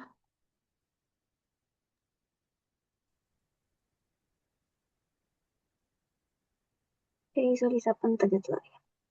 Señora, Se visualiza pantalla todavía. se visualiza la pantalla, pero ¿qué diapositiva están viendo? La primera, la portada. Listo. ¿Ahora la última? Sí, señora.